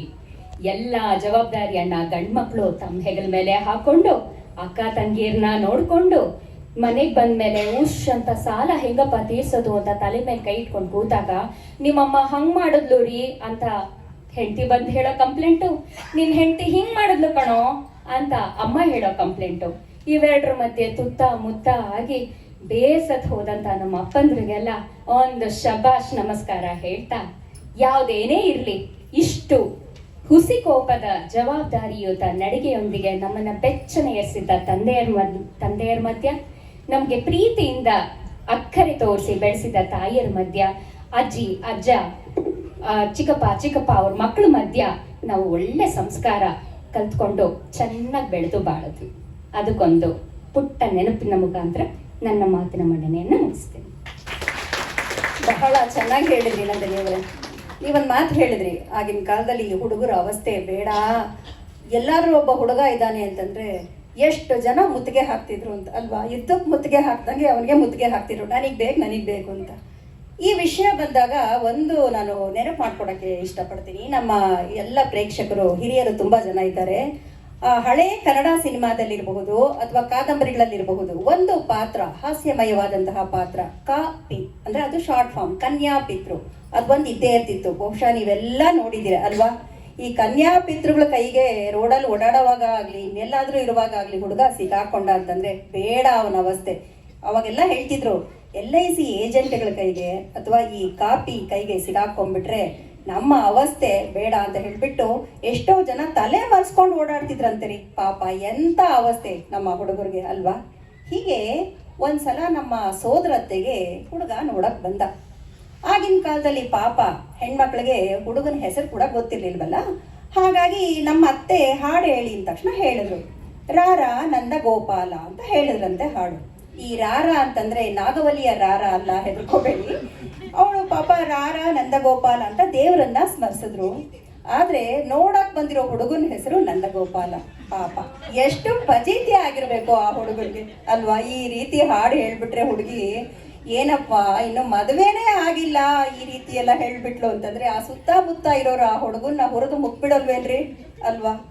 ಆದ್ರೂ ನೋಡಿ ಆ ಹುಡುಗ ಕೊನೆಗೆ ಇದೇ ಹುಡುಗಿನೇ ಇರ್ಲಿ ಅಂತ ಮದುವೆ ಮಾಡ್ಕೊಂಡ್ಬಿಟ್ಟು ನನಗೆ ಸೋದರ ಮಾವನೂ ಆದ್ರು ಅಂತ ಅನ್ಕೊಳ್ಳಿ. ಈಗ ನೋಡಿ ರಾಧಿಕಾ ಅವರೇ, ನಮ್ಮ ನಂದಿನಿ ಅವರು ಸ್ಟ್ರಾಂಗ್ ಕಾಫಿ ತರ ಕೊಟ್ಟರು ನಿಮ್ಗೆ ಟಾಟ್ನ. ಈಗ ನೀವು ಕಡಕ್ ಚಾ ತರ ಏನ್ ಹೇಳ್ತೀರಿ ಹುಡುಗಿರ್ ಬಗ್ಗೆ ಹೇಳಿ. ಎಲ್ಲರಿಗೂ ನಮಸ್ಕಾರ. ಆಗ್ಲೇ ಹೇಳಿದ್ರು ಮೇಡಮ್ ಅವರು ಏನಂತ, ಹುಡ್ಗಿನ್ ಕರ್ಕೊಂಡ್ ಬಂದು ಕೂರಿಸ್ಬಿಡ್ತಾರೆ 2 ನಿಮಿಷದಲ್ಲಿ. ಭಟ್ರು ಬರ್ತಾರ್ರಿ 5 ನಿಮಿಷ ಜಾತಕ ನೋಡ್ಬಿಟ್ಟು ಹಾ ಹಾ ಹಾ ಹಾ ಹಾ ಎಲ್ಲ ಸರಿ ಇದೆ ಎಲ್ಲ ಸರಿ ಇದೆ, 30 ಗುಣಕ್ಕೆ 28 ಗುಣ ಆಗುತ್ತಮ್ಮ, ಇನ್ನು 2 ಗುಣ ಕಡಿಮೆ, 2 ಗುಣ ಅಷ್ಟೇ, ಆರಾಮಾಗಿ ಮದ್ವೆ ಮಾಡ್ಬಿಡ್ಬೋದು. ಆಯ್ತು ಮಾಡ್ಕೊಂಡು ಆಯ್ತು. ಭಟ್ರು ನೋಡಿದ್ರು, ನಮ್ಮಮ್ಮ ಬಿಸಿ ಬಿಸಿ ಉಪ್ಪಿಟ್ಟು ಮಾಡಿದ್ರು, ಬಡಿದ್ರು, ತಟ್ಟೆಗೆ ಉಲ್ಟಾ ಬಡಿದು ತಂದಿಟ್ರು, ತಿಂದು ಕಾಫಿ ಕುಡ್ದು ಅಂತೇಳಿ ಮದ್ವೆ ಆಗೇ ಹೋಯ್ತು. ಆದ್ಮೇಲೆ 25 ದಿವಸಕ್ಕೆ ನಮ್ಮ ಅಕ್ಕ ಟ್ರಂಕ್ ಎತ್ಕೊಂಡು ಬಂದ್ಲು ಮನೆಗೆ. ಅಮ್ಮ ಅಂತ ಅಳು. ಯಾಕೆ? ಎಷ್ಟು ಚೆನ್ನಾಗಿರೋ ಮನೆ, ಅಷ್ಟೊಂದು ವರೋಪಚಾರ ಕೊಟ್ಟಿದೀವಿ, ಅಷ್ಟೆಲ್ಲ ಮಾಡಿದೀವಿ, ಇನ್ನ ಏನಕ್ಕೆ ಹೇಳು ಅಂತ. ಭಟ್ರು ಹೇಳಿಲ್ವೇನಮ್ಮ 30 ಗುಣಕ್ಕೆ 28 ಆಯ್ತು, ಇನ್ನು 2 ಗುಣ ಕಡಿಮೆ ಅಂತ. 2 ಗುಣ ಕಡಿಮೆ ಏನೇ ಅದು ಅಂದ್ರೆ, ಒಂದು ಸ್ವಂತ ಬುದ್ಧಿ ಇಲ್ಲ, ಇನ್ನೊಂದು ಹೇಳಿದ್ ಕೇಳಲ್ಲ ಅಂತ. ಇದೇ ತರನೇ ಇನ್ನೊಂದು ಅಕ್ಕನ್ಗೆ, ಇನ್ನು ಈ ವರನ್ ಕಡೆಯವ್ರು ಬಂದ್ಬಿಟ್ರೆ, ಮನೇಲಿ 4-5 ಹೆಣ್ಮಕ್ಳು ಇದ್ಬಿಟ್ರೆ, ಓಡಾಡಿದ್ರೆ ಯಾರಾದ್ರೂ ಪಕ್ಕದಲ್ಲಿ ಕೂತಿರ್ತಾರೆ ಅಮ್ಮ, ಆ ಕಡೆ ಅಪ್ಪ, ಆ ಕಡೆ ಅಕ್ಕ ತಂಗಿ ಎಲ್ಲ ಆದ್ಮೇಲೆ ಹುಡುಗಿನ ತೋರಿಸಿ ಒಳಗೆ ಹೋದ್ಮೇಲೆ, ಅಮ್ಮ ನಂಗೆ 2 ಜಡೆ ಹಾಕೊಂಡಿದ್ಲಲ್ಲ ಎಲ್ಲೋ ಟೇಪ್ ಹುಡುಗಿ, ಅವಳು ಇಷ್ಟ ಆಗಿದ್ದಾಳಮ್ಮ, ಅವಳನ್ನೇ ಕೇಳ್ತೀಯಾ ಅಂತ ಹುಡುಗ ನಾಚ್ಕೊಂಡ್ ಬೇರೆ ಹೇಳ್ತಾನ್ರಿ. ಅವಳು ಮೊದಲನೇ ಅವಳು ಬಿಟ್ಟೋಗ್ಬಿಟ್ಲ, ಬೇಡ 3ನೇ ಕೊಡ್ರಿ, ಇನ್ನೂ ವರದಕ್ಷಿಣೆ ಕಡಿಮೆ, ಇನ್ನೂ ಮಾತಿನ ಇನ್ನೂ ಕಡಿಮೆ ಎಲ್ಲ ಇಳಿಸ್ಕೊಂಡು ಆ ಹುಡುಗಿಗೋಸ್ಕರ ಆಯ್ತಾ. ವರ ಕೇಳ್ತಿರೋದು ವಧು ಅಲ್ಲ, ವರ ಅವತ್ತು ಕೇಳಿದವ್ರೆ. ಕೇಳಿ ಕಡಿಮೆಗೆ ಮಾಡಿಸ್ಕೊಂಡು ಮದ್ವೆ ಮಾಡ್ಕೊಂಡು ಹೋದ್ಮೇಲೆ ಅಕ್ಕ, ಏನು ಚೌಕಾಸಿ ಮದ್ವೆ ಅಳಿಯ ಹೆಂಗಿದ್ದಾನೆ, ಚೆನ್ನಾಗಿದ್ದಾನ ಅಂತ ಅಕ್ಕನ ಟಾಂಟ್ ಬೇರೆ ನಮ್ಗೆ ಆಯ್ತಾ. ಇದೆಲ್ಲ ಆದ್ಮೇಲೆ ಇದು ಬೇಡ ನಮ್ಗೆ, ನಾವ್ ಯಾರನ್ನ ತೋರಿಸ್ತೀವಿ ಅವಳನ್ನೇ ಹುಡುಗಿ ನೋಡ್ಲಿ ಅಂತ ಹೇಳ್ಬಿಟ್ಟು ನಮ್ಮ ಅಪ್ಪ ಅಮ್ಮ ಅವರೆಲ್ಲ ಏನ್ ಮಾಡೋರು, ಈ ಮನೇಲಿ ಎಷ್ಟು ಜನ ಹೆಣ್ಮಕ್ಳಿದಾರೋ ಅವ್ರಷ್ಟು ಜನನು ದೊಡ್ಡಪ್ಪನ ಮನೆಗೆ ಇಲ್ಲ ಇರೋ ಒಂದ್ ರೂಮಲ್ಲಿ ಬಾಗ್ಲಾಕ್ ಬಿಡೋರು. ಮುಗೀತು, ಆ ಸೆಕೆ ಇರ್ಲಿ, ಇವಳು ಮುಗಿಯೋದು ಯಾವಾಗ್ಲು, ನಮ್ಮನ್ ಕರೆಯೋದು ಯಾವಾಗ್ಲು ಅಂತ. ಅದಕ್ಕಲ್ದಲೆ ಮನೇಲಿ ಅತ್ತಿಗೆ ಬೇರೆ ಇರ್ತಾಳೆ. ಅವಳು ನಮ್ಮ ಅಣ್ಣನ ಹತ್ರ ಏನ್ ಹೇಳೋಳು ಗೊತ್ತಾ, 3ನೇ ಮೂದೇವಿ ನೋಡಕ್ ಇನ್ಯಾವುದೋ ಮೂದೇವಿ ಬರ್ತಿದ್ವಿ ಅಂತ, ಅದಕ್ಕೆ ನಿಮ್ಮಮ್ಮ ಇಷ್ಟು ಕೆಲಸ ವಹಿಸಿದಾಳೆ ನನಗೆ ಬೇಕಾ, ಇಷ್ಟೆಲ್ಲ ಅನ್ನಿಸ್ಕೊಳ್ತಾ ಇರ್ತೀವಿ. ಮತ್ತೆ ಇನ್ನೊಂದು ಜಾತಕ ಬಂದಿತ್ತು ಅಣ್ಣನ್ಗೆ, ಅತ್ತಿಗೆಗೆ ಇನ್ನು ಹುಡುಗಿ ಅಣ್ಣ 3ನೇ ಅಕ್ಕನಿಗೆ ಬಂದ. ನಮ್ಮ ಅಕ್ಕಂಗೆ ನಮ್ಮ ಅಜ್ಜಿ ಯಾವಾಗ್ಲೂ ಹೇಳೋರು, ನೋಡು ನಿನಗೆ ಮೊದ್ಲೇ ನಾಚ್ಕೊಳಕ್ ಬರಲ್ಲ, ಚೆನ್ನಾಗಿ ನಾಚ್ಕೋ, ಕಡಿಮೆ ಮಾತಾಡು, ಆ ಕೊನೆ ಹೇಳ್ತಾರ ನಂತರ ತುಂಬಾ ಮಾತಾಡ್ಬೇಡ ನೀನು, ಅವಳು ನೋಡ್ ಕಲಿಬೇಡ ನೀನು ಸ್ವಲ್ಪ ಮಾತಾಡು, ತುಂಬಾ ನಾಚ್ಕೋ, ಒಳ್ಳೆ ಹುಡುಗ ಮದುವೆ ಆಗ್ಬಿಡತ್ತೆ. ಅವಳು ಆಯ್ತು, ಅವಳಿಗೂ ನಾಚಿಕೆ ಅಂದ್ರೆ ಊರಿಂದ ಆಚಿಕೆ, ಅವಳಿಗೆ ಗೊತ್ತೇ ಆಗಲ್ಲ ನಾಚ್ಕೊಳ್ಳೋದಕ್ಕೆ. ಸರಿ ಹೆಂಗೆ ನಾಚ್ಕೊಳ್ಳೋದು, ಅಯ್ಯೋ ಹಳೆ ಫಿಲಮ್ ಬರ್ತೈತೆ ನೋಡಿ ಅದನ್ನ ನೋಡಿ ಕಲಿತು ಅಂತ. ಸರಿ ಹುಡುಗ ಬಂದಾದ್ಮೇಲೆ ನೋಡ್ತಾರೆ, ನಾಚ್ಕೊಳ್ಳೋದು ಅಂದ್ರೆ ನಿಮಗೆ ಗೊತ್ತಿರ್ಲೇಬೇಕಲ್ಲ, ಬಲ್ಗಾಲಿ ಹಿಂಗ ಅನ್ಕೊಂಡು ಕೆರೆದ್ರೆ ಅದೇ ನಾಚಿಕೆ ಅಂತ.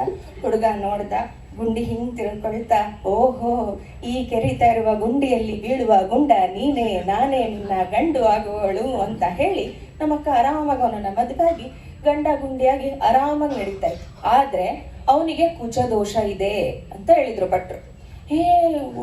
ಅವ್ರು ಹೇಳಿದ್ರಲ್ಲ ಗೌರ್ಮೆಂಟ್ ಜಾಬ್ ಅಲ್ಲಿ ಇದ್ದಾರೆ ಅಂತ. ಏನಾಗಲ್ಲ ಆರಾಮಾಗಿ ಮದುವೆ ಮಾಡ್ಬಿಟ್ರಿ, ಕುಜದೋಷಕ್ಕೆ 4 ಪೂಜೆ ಬರುತ್ತೆ, ಮಾಡ್ಬಿಟ್ಟು ದಾನ ಧರ್ಮ ಮಾಡಿ ಮದುವೆ ಮಾಡ್ಬಿಟ್ಟು ಮದುವೆ ಮಾಡಿದ್ರು. ಇವಳು 25 ಸಿಗರೇಟ್ ರಂಗ್ ತಗೊಂಡ್ ಮನೆಗೆ ಬಂದೆ ನಿಂತ್ಲು. ಅಮ್ಮ ಅಂತ ಅಳು. ಯಾಕಮ್ಮ ನಿನ್ನಾಳು ಅಂತ ಕೇಳಿದ್ರೆ ಹೇಳಿಲ್ವಾ ಭಟ್ರು ಕುಜದೋಷ ಇದೆ ಅಂತ. ಮಾಡ್ಸಿದ್ವಲ್ಲೇ 20,000 ಹೋಯ್ದು ಭಟ್ರ ಹತ್ರ ಪೂಜೆ ಅಂದ್ರು. ಅದಕ್ಕೆ ಅಲ್ಲಮ್ಮ ಕುಜದೋಷ ಅಂದ್ರೆ ಒಂದು ಕುಡಿತಾನೆ ಇನ್ನೊಂದು ಜಗಳ ಮಾಡ್ತಾನಮ್ಮ ಅಂತ ಹೇಳಿದ್ಲು. ಇದು ಪರಿಸ್ಥಿತಿ. ಹಾಗೆ ಇವ್ರು ಹೇಳಿದ್ರು ನಾವು ವರೋಪಚಾರ ವರದಕ್ಷಿಣೆ ಎಲ್ಲ ಇಸ್ಕೊಳ್ತೀವಿ ಅಂತ ಅವ್ರು ಹೇಳಿದ್ದು. ಹೌದಾ? ನಾವು ಏನ್ ಕಡಿಮೆನಾ? ನಮ್ಮಕ್ಕನ್ಗೆ 20,000 ಒಡವೆ ಇಟ್ಟಿದ್ದಾರೆ ಅಂದ್ರೆ ನನಗೆ 25,000 ಒಡವೆ ಇಡು ಅಂತ ನಮ್ಮ ಅಪ್ಪನ ಹತ್ರ ಕೇಳಿಸ್ಕೊಂಡು ಹೋಗ್ತಾ ಇದೀವಿ. ಹೌದಾ ಇಲ್ಲ? ಬರ್ಲಿ ಚಪ್ಪಾಳೆ, ಹೆಣ್ಮಕ್ಳು ಇಸ್ಕೊಂಡಿದೀವ ಇಲ್ಲ? ಹಂಗಾಗಿ ಅವ್ರೊಬ್ರೆ ಅಲ್ಲ. ಅದಕ್ಕೆ ನಾವು ಅವ್ರು ಹೇಳಿದ್ರು ಭೂಪತಿ ಗಂಡು ಅಂತ ಅವ್ರನ್ನ ಹಾಡು. ಈ ಶತಮಾನದ ಮಾದರಿ ಹೆಣ್ಣು, ಸ್ವಾಭಿಮಾನದ ಸಾಹಸಿ ಹೆಣ್ಣು. ನಾವು ಅಷ್ಟೇ ರೀ, ನಿಮ್ದ್ರಲ್ಲಿ ಏನು ಕಮ್ಮಿ ಇಲ್ಲ ರೀ. ನಾವು ಇಷ್ಟೆಲ್ಲ ಆದ್ಮೇಲೂ ಮನೆಯಲ್ಲಿ ಮತ್ತು ಎಲ್ಲೇ ಹೋದ್ರು ಅವ್ರಾಗ್ಲೇ ಹೇಳಿದ್ರು ಜೋಕ್ಸ್ ಅಂದ್ರೆ ಮದ್ವೆಯಲ್ಲಿ ಅಂತ. ಆ ಜೋಕ್ಸ್ ಅಲ್ಲಿ 100ಕ್ಕೆ 95% ಹೆಣ್ಮಕ್ಳಿಲ್ಲ ಅಂದ್ರೆ ಆ ಜೋಕ್ ಹಿಟ್ಟಾಗಲ್ಲ ರೀ. ಹೌದಾ ಇಲ್ಲ? 100ಕ್ಕೆ 95% ನಾವಿಲ್ಲ ಅಂದ್ರೆ ಆ ಜೋಕ್ ಹಿಟ್ಟಾಗಲ್ಲ.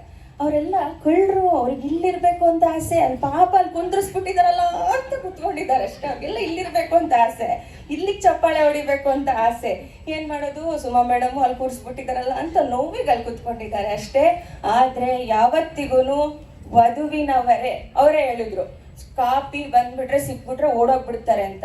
ಅವಾಗಿತ್ರಿ ಆ ಕಾಲ, ಸೊಸೆಗೊಂದ್ ಕಾಲ ಅತ್ತೆಗೊಂದ್ ಕಾಲ. ಇವಾಗ ನಮ್ ಕಾಲ. ನಾವ್ ಅದಕ್ಕೆ ಎಲ್ಲಿ ಸಿಕ್ಕಿದ್ರು ಆರಾಮಾಗಿ ಕಾಲ್ ಮೇಲೆ ಕಾಲ್ ಹಾಕೊಂಡು ಆ ಹುಡುಗನ ಕಡೆ ಬನ್ನಿ ಕೇಳಿ ಅಂತ ಹೇಳ್ತಾ ಇದೀವಿ. ಅದು ನಮ್ ಕಾಲ. ಹಾಗಾಗಿ ವರನಿಂದ ಎಷ್ಟು ಕಷ್ಟಗಳನ್ನ ನಾವು ಅನ್ಭೋಗ್ಸಿದೀವಿ ಅಂತ ವಧುಗಳಿಗೆ ಗೊತ್ತು. ವಧುಗಳೆಲ್ಲ ಕಷ್ಟ ಅನ್ಭೋಗ್ಸಿದ್ರೆ ಬಡಿರಪ್ಪ ಚಪ್ಪಾಳೆ, ಇಲ್ಲಾಂದ್ರೆ ಬೇಡ. ಅನ್ಭೋಗ್ಸಿದೀವಿ ಅಲ್ಲ, ನಾವ್ ಹೇಳ್ತೀವಿ ವರದಕ್ಷಿಣೆ ಕೇಳೋದು ಹುಡುಗರದೇ ತಪ್ಪು ಅಂತ. ನೋಡ್ರಿ ಇಲ್ಲಿ ಹುಡುಗಿರ್ ಕೂಡ ನಾವೇನ್ ಕಮ್ಮಿಲ್ಲ ಅಂತ ಅವರೇ ಕೇಳಿ ಇಸ್ಕೊಂಡು ಹೋಗ್ತಿದ್ರಂತೆ. ಇದು ವರದಕ್ಷಿಣೆ ಅಂತ ಹೇಳ್ಬೇಕಾ ಅಥವಾ ಸ್ವತಃ ದಕ್ಷಿಣೆ ವಧುಗಳದ್ದು ಅವರೇ ತಗೊಳ್ಳೋದು ಅಂತ ಹೇಳ್ಬೇಕ್ರಿ ಇದಕ್ಕೆ, ಅಲ್ವಾ? ಅದೇ ಸ್ವಯಂ ದಕ್ಷಿಣೆ ಇದು, ಅವರೇ ಡಿಮ್ಯಾಂಡ್ ಮಾಡ್ಕೊಂಡು ತಗೊಂಡೋಗೋದು. ಈ ತರ ತಗೊಂಡು ಪಾಪ ನಮ್ ಹುಡುಗರ ಮೇಲೆ ಗೂಬೆ ಕೂರಿಸಿದ್ರೆ ಹೆಂಗ್ರಿ ಅದು ನ್ಯಾಯ ಆಗತ್ತೆ? ಇಲ್ಲ ಅಲ್ವಾ? ನೋಡಿ, ಇವ್ರು ಪಾಪ ಅವ್ರಾಗ ಅವರೇ ಕೂತಿರೋದಪ್ಪ. ಯಾಕೆ ಅಂತಂದ್ರೆ ಬರೀ ಹೆಣ್ಮಕ್ಳದ್ ಮಾತ್ರ ತಪ್ಪಿಲ್ಲ, ಗಂಡ್ಮಕ್ಳು ಹೇಗೆ ಗಂಡ್ಮಕ್ಳ ಕಾಟ ಕೊಟ್ಟೋ ಹೆಣ್ಮಕ್ಳು ಸುಮ್ನೆ ನಮ್ಮ ಮೇಲೆ ಅಪವಾದ ಹೊರಿಸ್ತಾರೆ ಅಂತ ಖುಷಿಯಾಗೇ ಕೂತ್ಕೊಂಡು ಗಂಡು ಮಕ್ಕಳ ಪಾತ್ರವನ್ನ ವಹಿಸ್ತಾ ಇರುವಂತ ಇವರಿಗೂ ಕೂಡ ದೊಡ್ಡ ಚಪ್ಪಾಳೆ ಬರಲೇಬೇಕು. ಇನ್ನು ಉಪ್ಪಿಟ್ಟಿನ ಬಗ್ಗೆ ಹೇಳಿದ್ರಿ. ಈ ಉಪ್ಪಿಟ್ಟು ಕೇಸರಿ ಬಾತ್ಗೂ ಈ ವಿವಾಹಕ್ಕೂ ಇರುವಂತಹ ನಂಟಿದೆಯಲ್ಲ, ಅದು ಒಂಥರ ಅಂಟು, ಬಿಡ್ಸಕ್ಕೆ ಆಗದೆ ಇರುವಂತಹ ಅಂಟು ಅಲ್ವಾ? ಆದ್ರೂ ನಿಜವಾಗ್ಲೂ ಹೇಳ್ರಿ, ಹೆಣ್ಮಕ್ಳು ಯಾವ ಪಾರ್ಟಿ ವೆರೈಟೀಸ್ ಮಾಡ್ತಿದ್ರು ರೀ ಉಪ್ಪಿಟ್ಟಲ್ಲಿ? ಏನ್ ಕಡಿಮೆನಾ ಮಾಡ್ತಿದ್ರು? ಅಯ್ಯೋ, ಒಬ್ಬರಿಗಿಂತ ಒಬ್ರು ಕಾಂಪಿಟೇಷನ್. ಅವ್ರು ಉಪ್ಪಿಟ್ಟಿಗೆ ಅದು ಹಾಕಿದ್ರಂತೆ, ಗೋಡಂಬಿ ಹಾಕಿದ್ರಂತೆ, ನಾನು ಇನ್ನೂ ಒಂದು ಹೆಜ್ಜೆ ಮುಂದೆ ಹೋಗ್ಬಿಟ್ಟು ದ್ರಾಕ್ಷಿಣೆ ಹಾಕ್ಬಿಡೋಣ ಅಂತ. ಆಮೇಲೆ ಅದು ಬೇರೆ ಬೇರೆ ಬಟ್ಲುಗಳು ಶೇಪ್ಗಳು ಬೇರೆ, ಅದರಲ್ಲಿ ಉಪ್ಪಿಟ್ಟನ್ನ ಅದಮ್ಮಿ ಅದನ್ನ ತಟ್ಟೆಗೆ ಬಡಿದು ಅದರ ಮೇಲ್ಗಡೆ ಒಂದಿಷ್ಟು ಡೆಕೋರೇಷನ್. ಆ ಡೆಕೋರೇಷನ್ ಕೂಡ ಕಾಂಪಿಟೇಷನ್. ಅವ್ರು ಕೊತ್ತಂಬರಿ ಹಾಕಿದ್ರಂತೆ, ನಾನು ಒಂದು ರೌಂಡ್ ಕೊತ್ತಂಬರಿ ಹಾಕಿ ಅದ್ರ ಸುತ್ತಲೂ ಕೊಬ್ಬರಿ ಹಾಕ್ತೀನಿ, ಇನ್ನೇನೋ ಹಾಕ್ತೀನಿ ಅಂತ. ಹೀಗೆ ಆ ಲೆವೆಲಲ್ಲಿ ಇರ್ತಿತ್ತು ಉಪ್ಪಿಟ್ಟು ಮತ್ತೆ ಕೇಸರಿ ಬಾತು. ಹುಡುಗರದು ಒಂಥರ ಅದೃಷ್ಟ ಬಿಡಿ. ಇಂಥ ವೆರೈಟಿ ಹೋದ ಕಡೆ ಎಲ್ಲ ಮನೆಯಲ್ಲೂ ಒಂದೊಂದು ಉಪ್ಪಿಟ್ಟು ಕೇಸರಿ ಬಾತು ಸವಿಯುವಂತ ಸೌಭಾಗ್ಯ ಯಾರಿಗ್ರಿ ಇರುತ್ತೆ? ಈ ಉಪ್ಪಿಟ್ಟಿನ ವಿಷಯ ಬಂದ ತಕ್ಷಣ ನನಗೆ ನೆನಪಾಗೋದು ನಮ್ಮ ಮದುವೆ ಕತೆ ರೀ. ಇವರು ಪಾಪ ಇನ್ನ ಅಪ್ಪ ಅಮ್ಮನ ಕಾಲದಲ್ಲಿದ್ದಾರೆ, ಬಟ್ ನಾನು ಇದೊಂದು ಹೇಳ್ಕೊಂಡು ಬಿಡ್ತೀನಿ. ನನ್ನ ಸಂಗಾತಿ ಸತೀಶ್ ನನ್ನನ್ನು ನೋಡಕ್ ಬಂದಾಗ ಮೊದಲನೇ ಸಲ ಉಪ್ಪಿಟ್ಟು ಮಾಡಿದ್ವಿ ನಮ್ಮ ಮನೆಯಲ್ಲಿ. ಸುಮ್ಮನೆ ತಿನ್ಕೊಂಡ್ರು, ಏನೂ ಹೇಳಲಿಲ್ಲ. ಅದಾದ್ಮೇಲೆ ಎರಡನೇ ಸಲ ಅವ್ರ ಅಕ್ಕ ಬಾಣಂತಿ ಇದ್ಲು, ಬೆಂಗಳೂರಲ್ಲಿ ಒಂದು ಸರ್ತಿ ತೋರ್ಸೋಕ್ಕಾಗುತ್ತಾ ಅಂತ ಕೇಳಿದ್ರು. ಸರಿ, ಬೆಂಗಳೂರಲ್ಲಿ ನಮ್ಮ ಸೋದರತ್ತೆ ಮಗಳ ಮನೇಲಿ ತೋರಿಸಿದ್ದು. ಅವರು ಉಪ್ಪಿಟ್ಟು ಮಾಡಿದ್ರು ಕಣ್ರಿ. ಅವರು ಅಯ್ಯೋ ಮೊದಲು ಸರ್ತಿ ಮಾಡಿದ್ದು ನಿಮ್ಮ ಮನೇಲಿ, ಈಗಿದು ನಮ್ಮ ಮನೇಲಿ ಉಪ್ಪಿಟ್ಟು ಬೇರೆ ಬೇರೆ ಇರುತ್ತೆ ಬಿಡು ಟೇಸ್ಟು ಅಂತ ಹೇಳಿದ್ರು. ಪಾಪ ಅವಾಗ ಬಾಯಿ ಬಿಟ್ರು, ಅವರಿಗೆ ಉಪ್ಪಿಟ್ಟು ಅಂದರೆ ಇಷ್ಟನೇ ಇಲ್ವಂತೆ. ಆದರೂ ನೋಡ್ರಿ, 2 ಸಲ ಉಪ್ಪಿಟ್ಟು ತಿನ್ಸಿದ್ದೀವಿ. ತಿನ್ಕೊಂಡಾದ್ಮೇಲೂ ಇದೇ ಹುಡುಗಿ ಬೇಕು ಅಂತ ಮದುವೆ ಆದ್ರಲ್ರಿ, ಅಲ್ವಾ? ಅದ್ರ ಜೊತೆಗೆ ಒಂದು ಹೇಳಲೇಬೇಕು, ಈಗಂತೂ ಮದುವೆ ಆಗಿ 26 ಮುಗಿದು 27 ಆಗ್ತಾ ಬರ್ತಾ ಇದೆ. ಇಷ್ಟು ವರ್ಷದಲ್ಲಿ ನನಗೆ ಉಪ್ಪಿಟ್ಟು ಅಂದರೆ ತುಂಬ ಇಷ್ಟ ಅನ್ನೋ ಮಟ್ಟಕ್ಕೆ ಅವರನ್ನು ತಯಾರು ಮಾಡಿದ್ದೀನಿ. ಅಂದರೆ ಅಷ್ಟು ಚೆನ್ನಾಗಿ ಉಪ್ಪಿಟ್ಟು ಮಾಡ್ತೀನಿ ಅಂತ.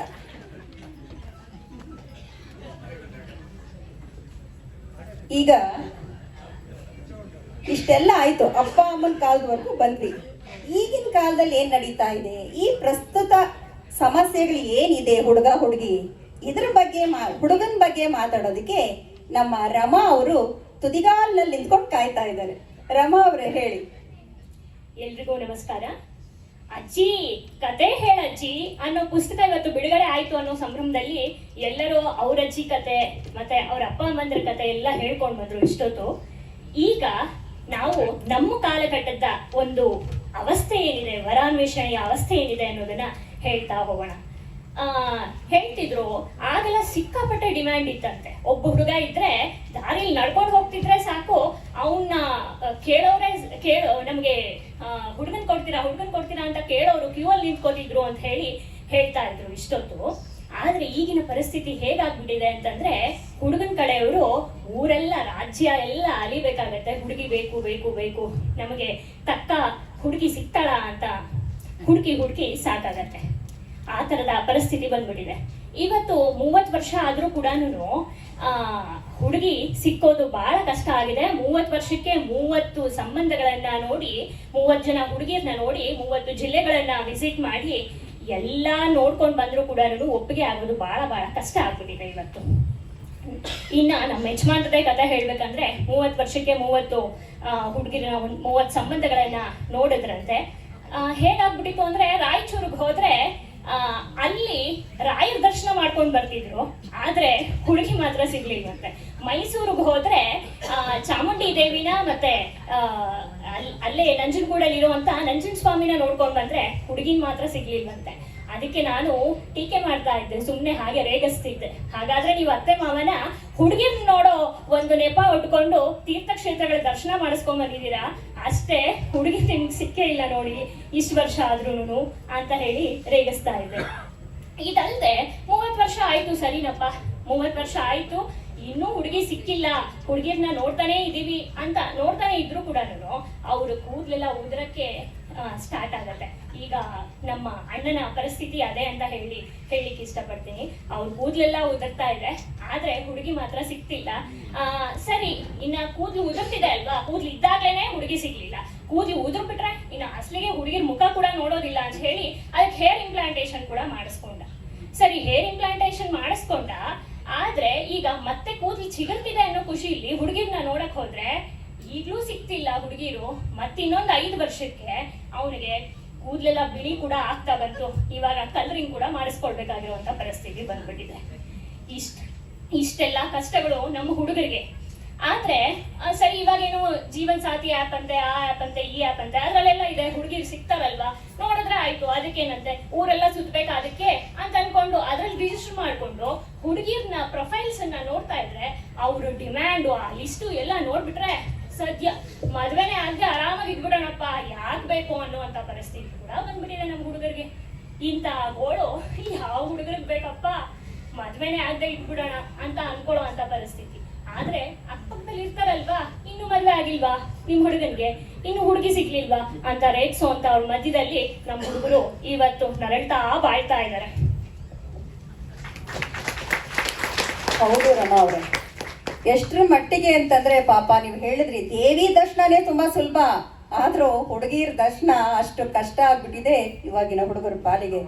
ಈಗ ನೀವು ಹೇಳಿದ್ರಿ ಅಕ್ಕಪಕ್ಕದವ್ರು ಅಂತ, ನಿಜ ಹೇಳ್ಬೇಕಂದ್ರೆ ಹೆಂಗಿದೆ ನಮ್ಮ ಪರಿಸ್ಥಿತಿ ಈಗ ಅಂತಂದ್ರೆ, ಅವ್ರ ಮನೆಗಳಲ್ಲಿ ಹೆಗಣ ಸತ್ತು ಬಿದ್ದಿರುತ್ತೆ, ಆದ್ರೂ ಪಕ್ಕದ ಮನೆಯಲ್ಲಿ ಇರುವೆ ಸತ್ತು ಬಿದ್ದಿರುತ್ತೆ ರೀ, ಕಣ್ಣಿಗೆ ಕಾಣಲ್ಲ, ಆದ್ರೂ ಅದನ್ನ ದುರ್ಬೀನ್ ಹಾಕೊಂಡು ಹುಡುಕ್ತಾರೆ, ದುರ್ಬೀನ್ ಹಾಕೊಂಡು ಆ ಕಡೆ ಈ ಕಡೆ. ಅಂದ್ರೆ ಅವ್ರದ್ದು ನೋಡ್ಕೊಂಡು ಸುಮ್ಮನಿರಲ್ಲ, ಮೂಗ್ ತೋರಿಸ್ಬೇಕು.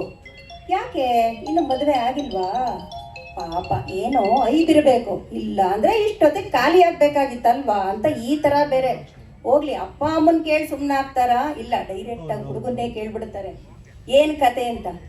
ಇದಕ್ಕೆಲ್ಲ ಹೆದರ್ಕೊಂಡು ಈಗ ಕೆಲವ್ರು ಏನ್ ಮಾಡ್ತಾ ಇದ್ದಾರೆ, ಏನು ನೋಡೋದೇ ಇಲ್ಲ. ಅಯ್ಯೋ ಮದುವೆ ಆದ್ರೆ ಸಾಕು, ಇವ್ರಿಗೆಲ್ಲ ಉತ್ತರ ಕೊಡೋ ರೇಜ್ಗೆ ಬೇಸತ್ತು ಹೋಗ್ಬಿಟ್ಟು ಏನ್ ಮಾಡ್ತಿದ್ದಾರೆ ಅಂದ್ರೆ ಪಾಪ ಹುಡುಗರು ಸುಮ್ಮನೆ ಕಣ್ಣು ಮುಚ್ಕೊಂಡು ತಾಳಿ ಕಟ್ಟೋ ಲೆವೆಲ್ಗೆ, ಯಾರೋ ಒಬ್ರು ಮದುವೆ ಅಂತ ಒಂದು ಆದ್ರೆ ಸಾಕಪ್ಪ, ಈ ಪ್ರಶ್ನೆಗಳಿಂದ ಬಿಡುಗಡೆ ಸಿಕ್ಕರೆ ಸಾಕು ಅನ್ನುವಂತಹ ಲೆವೆಲ್ಗೆ ಬಂದ್ಬಿಟ್ಟಿದ್ದಾರೆ. ಇದಕ್ಕೆ ನೀವೇನ್ ಹೇಳ್ತೀರಿ? ಹುಡುಗಿರ್ದು ಸರಿ ಇದೆ, ಹುಡುಗರ್ದೇ ಸರಿ ಇಲ್ಲ, ಅದಕ್ಕೆ ಈ ತರ ಆಗ್ತಿದೆ ಅಂತ ಈಶಾ ಅವ್ರೇನ್ ಹೇಳ್ತೀರಿ? ಎಲ್ರಿಗೂ ನಮಸ್ಕಾರ. ಇಲ್ಲಿವರೆಗೂ ನಮ್ಮ ಅಜ್ಜಿ ಕಾಲದಿಂದನೂ ನಮ್ಮ ಅಪ್ಪ ಅಮ್ಮನ ಕಾಲದಿಂದನೂ ಹುಡುಗರಿಗೆ ಹೆವಿ ಡಿಮಾಂಡ್ ಇತ್ತು. ಅವ್ರು ಕೇಳಿದ್ದ ಎಲ್ಲ ಡಿಮಾಂಡ್ಗೂ ನಾವು ಹ್ಞೂ ಕೊಡ್ಬೇಕಿತ್ತು. ಎಲ್ಲಾ ಕಡೆ ಹುಡುಗಿರೇ ತಗ್ಗಿ ಬಗ್ಗಿ ನಡೆದು ನೋಡ್ತಿದ್ವಿ. ಈಗ ಓದ್ಕೊಂಡಿರೋ ಹುಡುಗಿರು ಎಲ್ಲ ನಮ್ಮ ಅಜ್ಜಿರು ನಮ್ಮ ಅಪ್ಪಂದ್ರು ಎಲ್ಲ ಅವ್ರದ್ದೇ ನಡಿಬೇಕು, ನಾವು ಹುಡುಗಿದ್ದೇನು ನಡೆಯೋದೇ ಇಲ್ಲ ಅಂತ ಯೋಚನೆ ಮಾಡಿ ಇವಾಗ ತಮ್ಮ ಡಿಮಾಂಡ್ಗಳನ್ನು ಜಾಸ್ತಿ ಮಾಡಿದ್ದಾರೆ. ಇದ್ರಲ್ಲಿ ಏನಪ್ಪ ತಪ್ಪು? ಇದು ಹಾಡೇ ಇಲ್ವಾ? ಕಾಲಕ್ಕೆ ತಕ್ಕಂತೆ ಬೆಳೆಯಬೇಕು, ಇಂದು ಕಾಲಕ್ಕೆ ತಕ್ಕಂತೆ ಬದುಕಬೇಕು ಅಂತ ಇಷ್ಟವರೆಗೂ ಹುಡುಗರು ಡಿಮಾಂಡ್ ಮಾಡ್ತಿದ್ರು. ಈಗ ಹುಡುಗಿ ತಮ್ಮ ಡಿಮಾಂಡ್ ಹೆಚ್ಚಿದ್ದಾರೆ. ಇದನ್ನ ಕಲ್ಸ್ಕೊಟ್ಟಿದ್ಯಾರು? ಹುಡುಗರೇ ತಾನೆ. ಅಂದಮೇಲೆ ನಾವು ಡಿಮಾಂಡ್ ಮಾಡೋದ್ರಲ್ಲಿ ಏನ್ ತಪ್ಪು? ಅಷ್ಟಲ್ದೇನೆ ಇಷ್ಟವರೆಗೂ ಹುಡುಗಿರು ತಮ್ಮ ಜೀವನ ಇಷ್ಟು ವರ್ಷಗಳನ್ನ ಜೊತೆಗೆ ಯಾರ ಜೊತೆ ಸಾಗಿಸಿರ್ತಾರೋ ಅಪ್ಪ ಅಮ್ಮ ತಮ್ಮ ತಂಗಿ ಎಲ್ರೂ ಬಿಟ್ಟು ತಮ್ಮ ಅತ್ತೆ ಮನೆಗೆ ಹೋಗ್ತಾರೆ. ಹಂಗಿರುವಾಗ ನನ್ನ ಗಂಡ ಹಿಂಗಿರ್ಬೇಕು ಹಂಗಿರ್ಬೇಕು ಅಂತ ಆಸೆ ಪಡೋದ್ರಲ್ಲಿ ಏನ್ ತಪ್ಪು? ಇಷ್ಟು ಕೋರಿಕೆಗಳು ಸರಿನೇ ಅಂತ ನನಗನ್ಸುತ್ತಪ್ಪ. ಅದು ಅತಿರೇಕ ಆದ್ರೂ ಕಷ್ಟನೇ. ಹಂಗಂತ ಎರಡೂ ಕಡೆ ಒಪ್ಪಂದ ಆಗ್ಬೇಕು. ಹುಡುಗರೇನ್ ಕಮ್ಮಿನ? ಈಗ್ಲೂ ಹುಡುಗರೇನ್ ಡಿಮಾಂಡ್ ಮಾಡೋದ್ ಬಿಟ್ಟಿಲ್ಲ. ನನ್ನ ಹುಡುಗಿ ತೆಳ್ಳಗಿರ್ಬೇಕು, ಬೆಳ್ಳಗಿರ್ಬೇಕು, ಮನೆ ಕೆಲ್ಸನೂ ಮಾಡ್ಬೇಕು, ಹೊರ ಕೆಲ್ಸನೂ ನಿಭಾಯಿಸ್ಬೇಕು, ಅಮ್ಮ ಅಪ್ಪಂದ್ರನ್ನ ಚೆನ್ನಾಗಿ ನೋಡ್ಕೋಬೇಕು, ನನಗೆ ದಿನಪೂರ್ತಿ ಸೇವೆ ಮಾಡ್ಬೇಕು. ಈಗ್ಲೂ ಹುಡುಗರ ಡಿಮಾಂಡ್ ಅಂತೂ ಏನ್ ಕಮ್ಮಿ ಆಗಿಲ್ಲ. ಹುಡುಗರಿಗೂ ಡಿಮಾಂಡ್ ಇದೆ, ಹುಡುಗಿರ್ಗೂ ಡಿಮಾಂಡ್ ಇದೆ.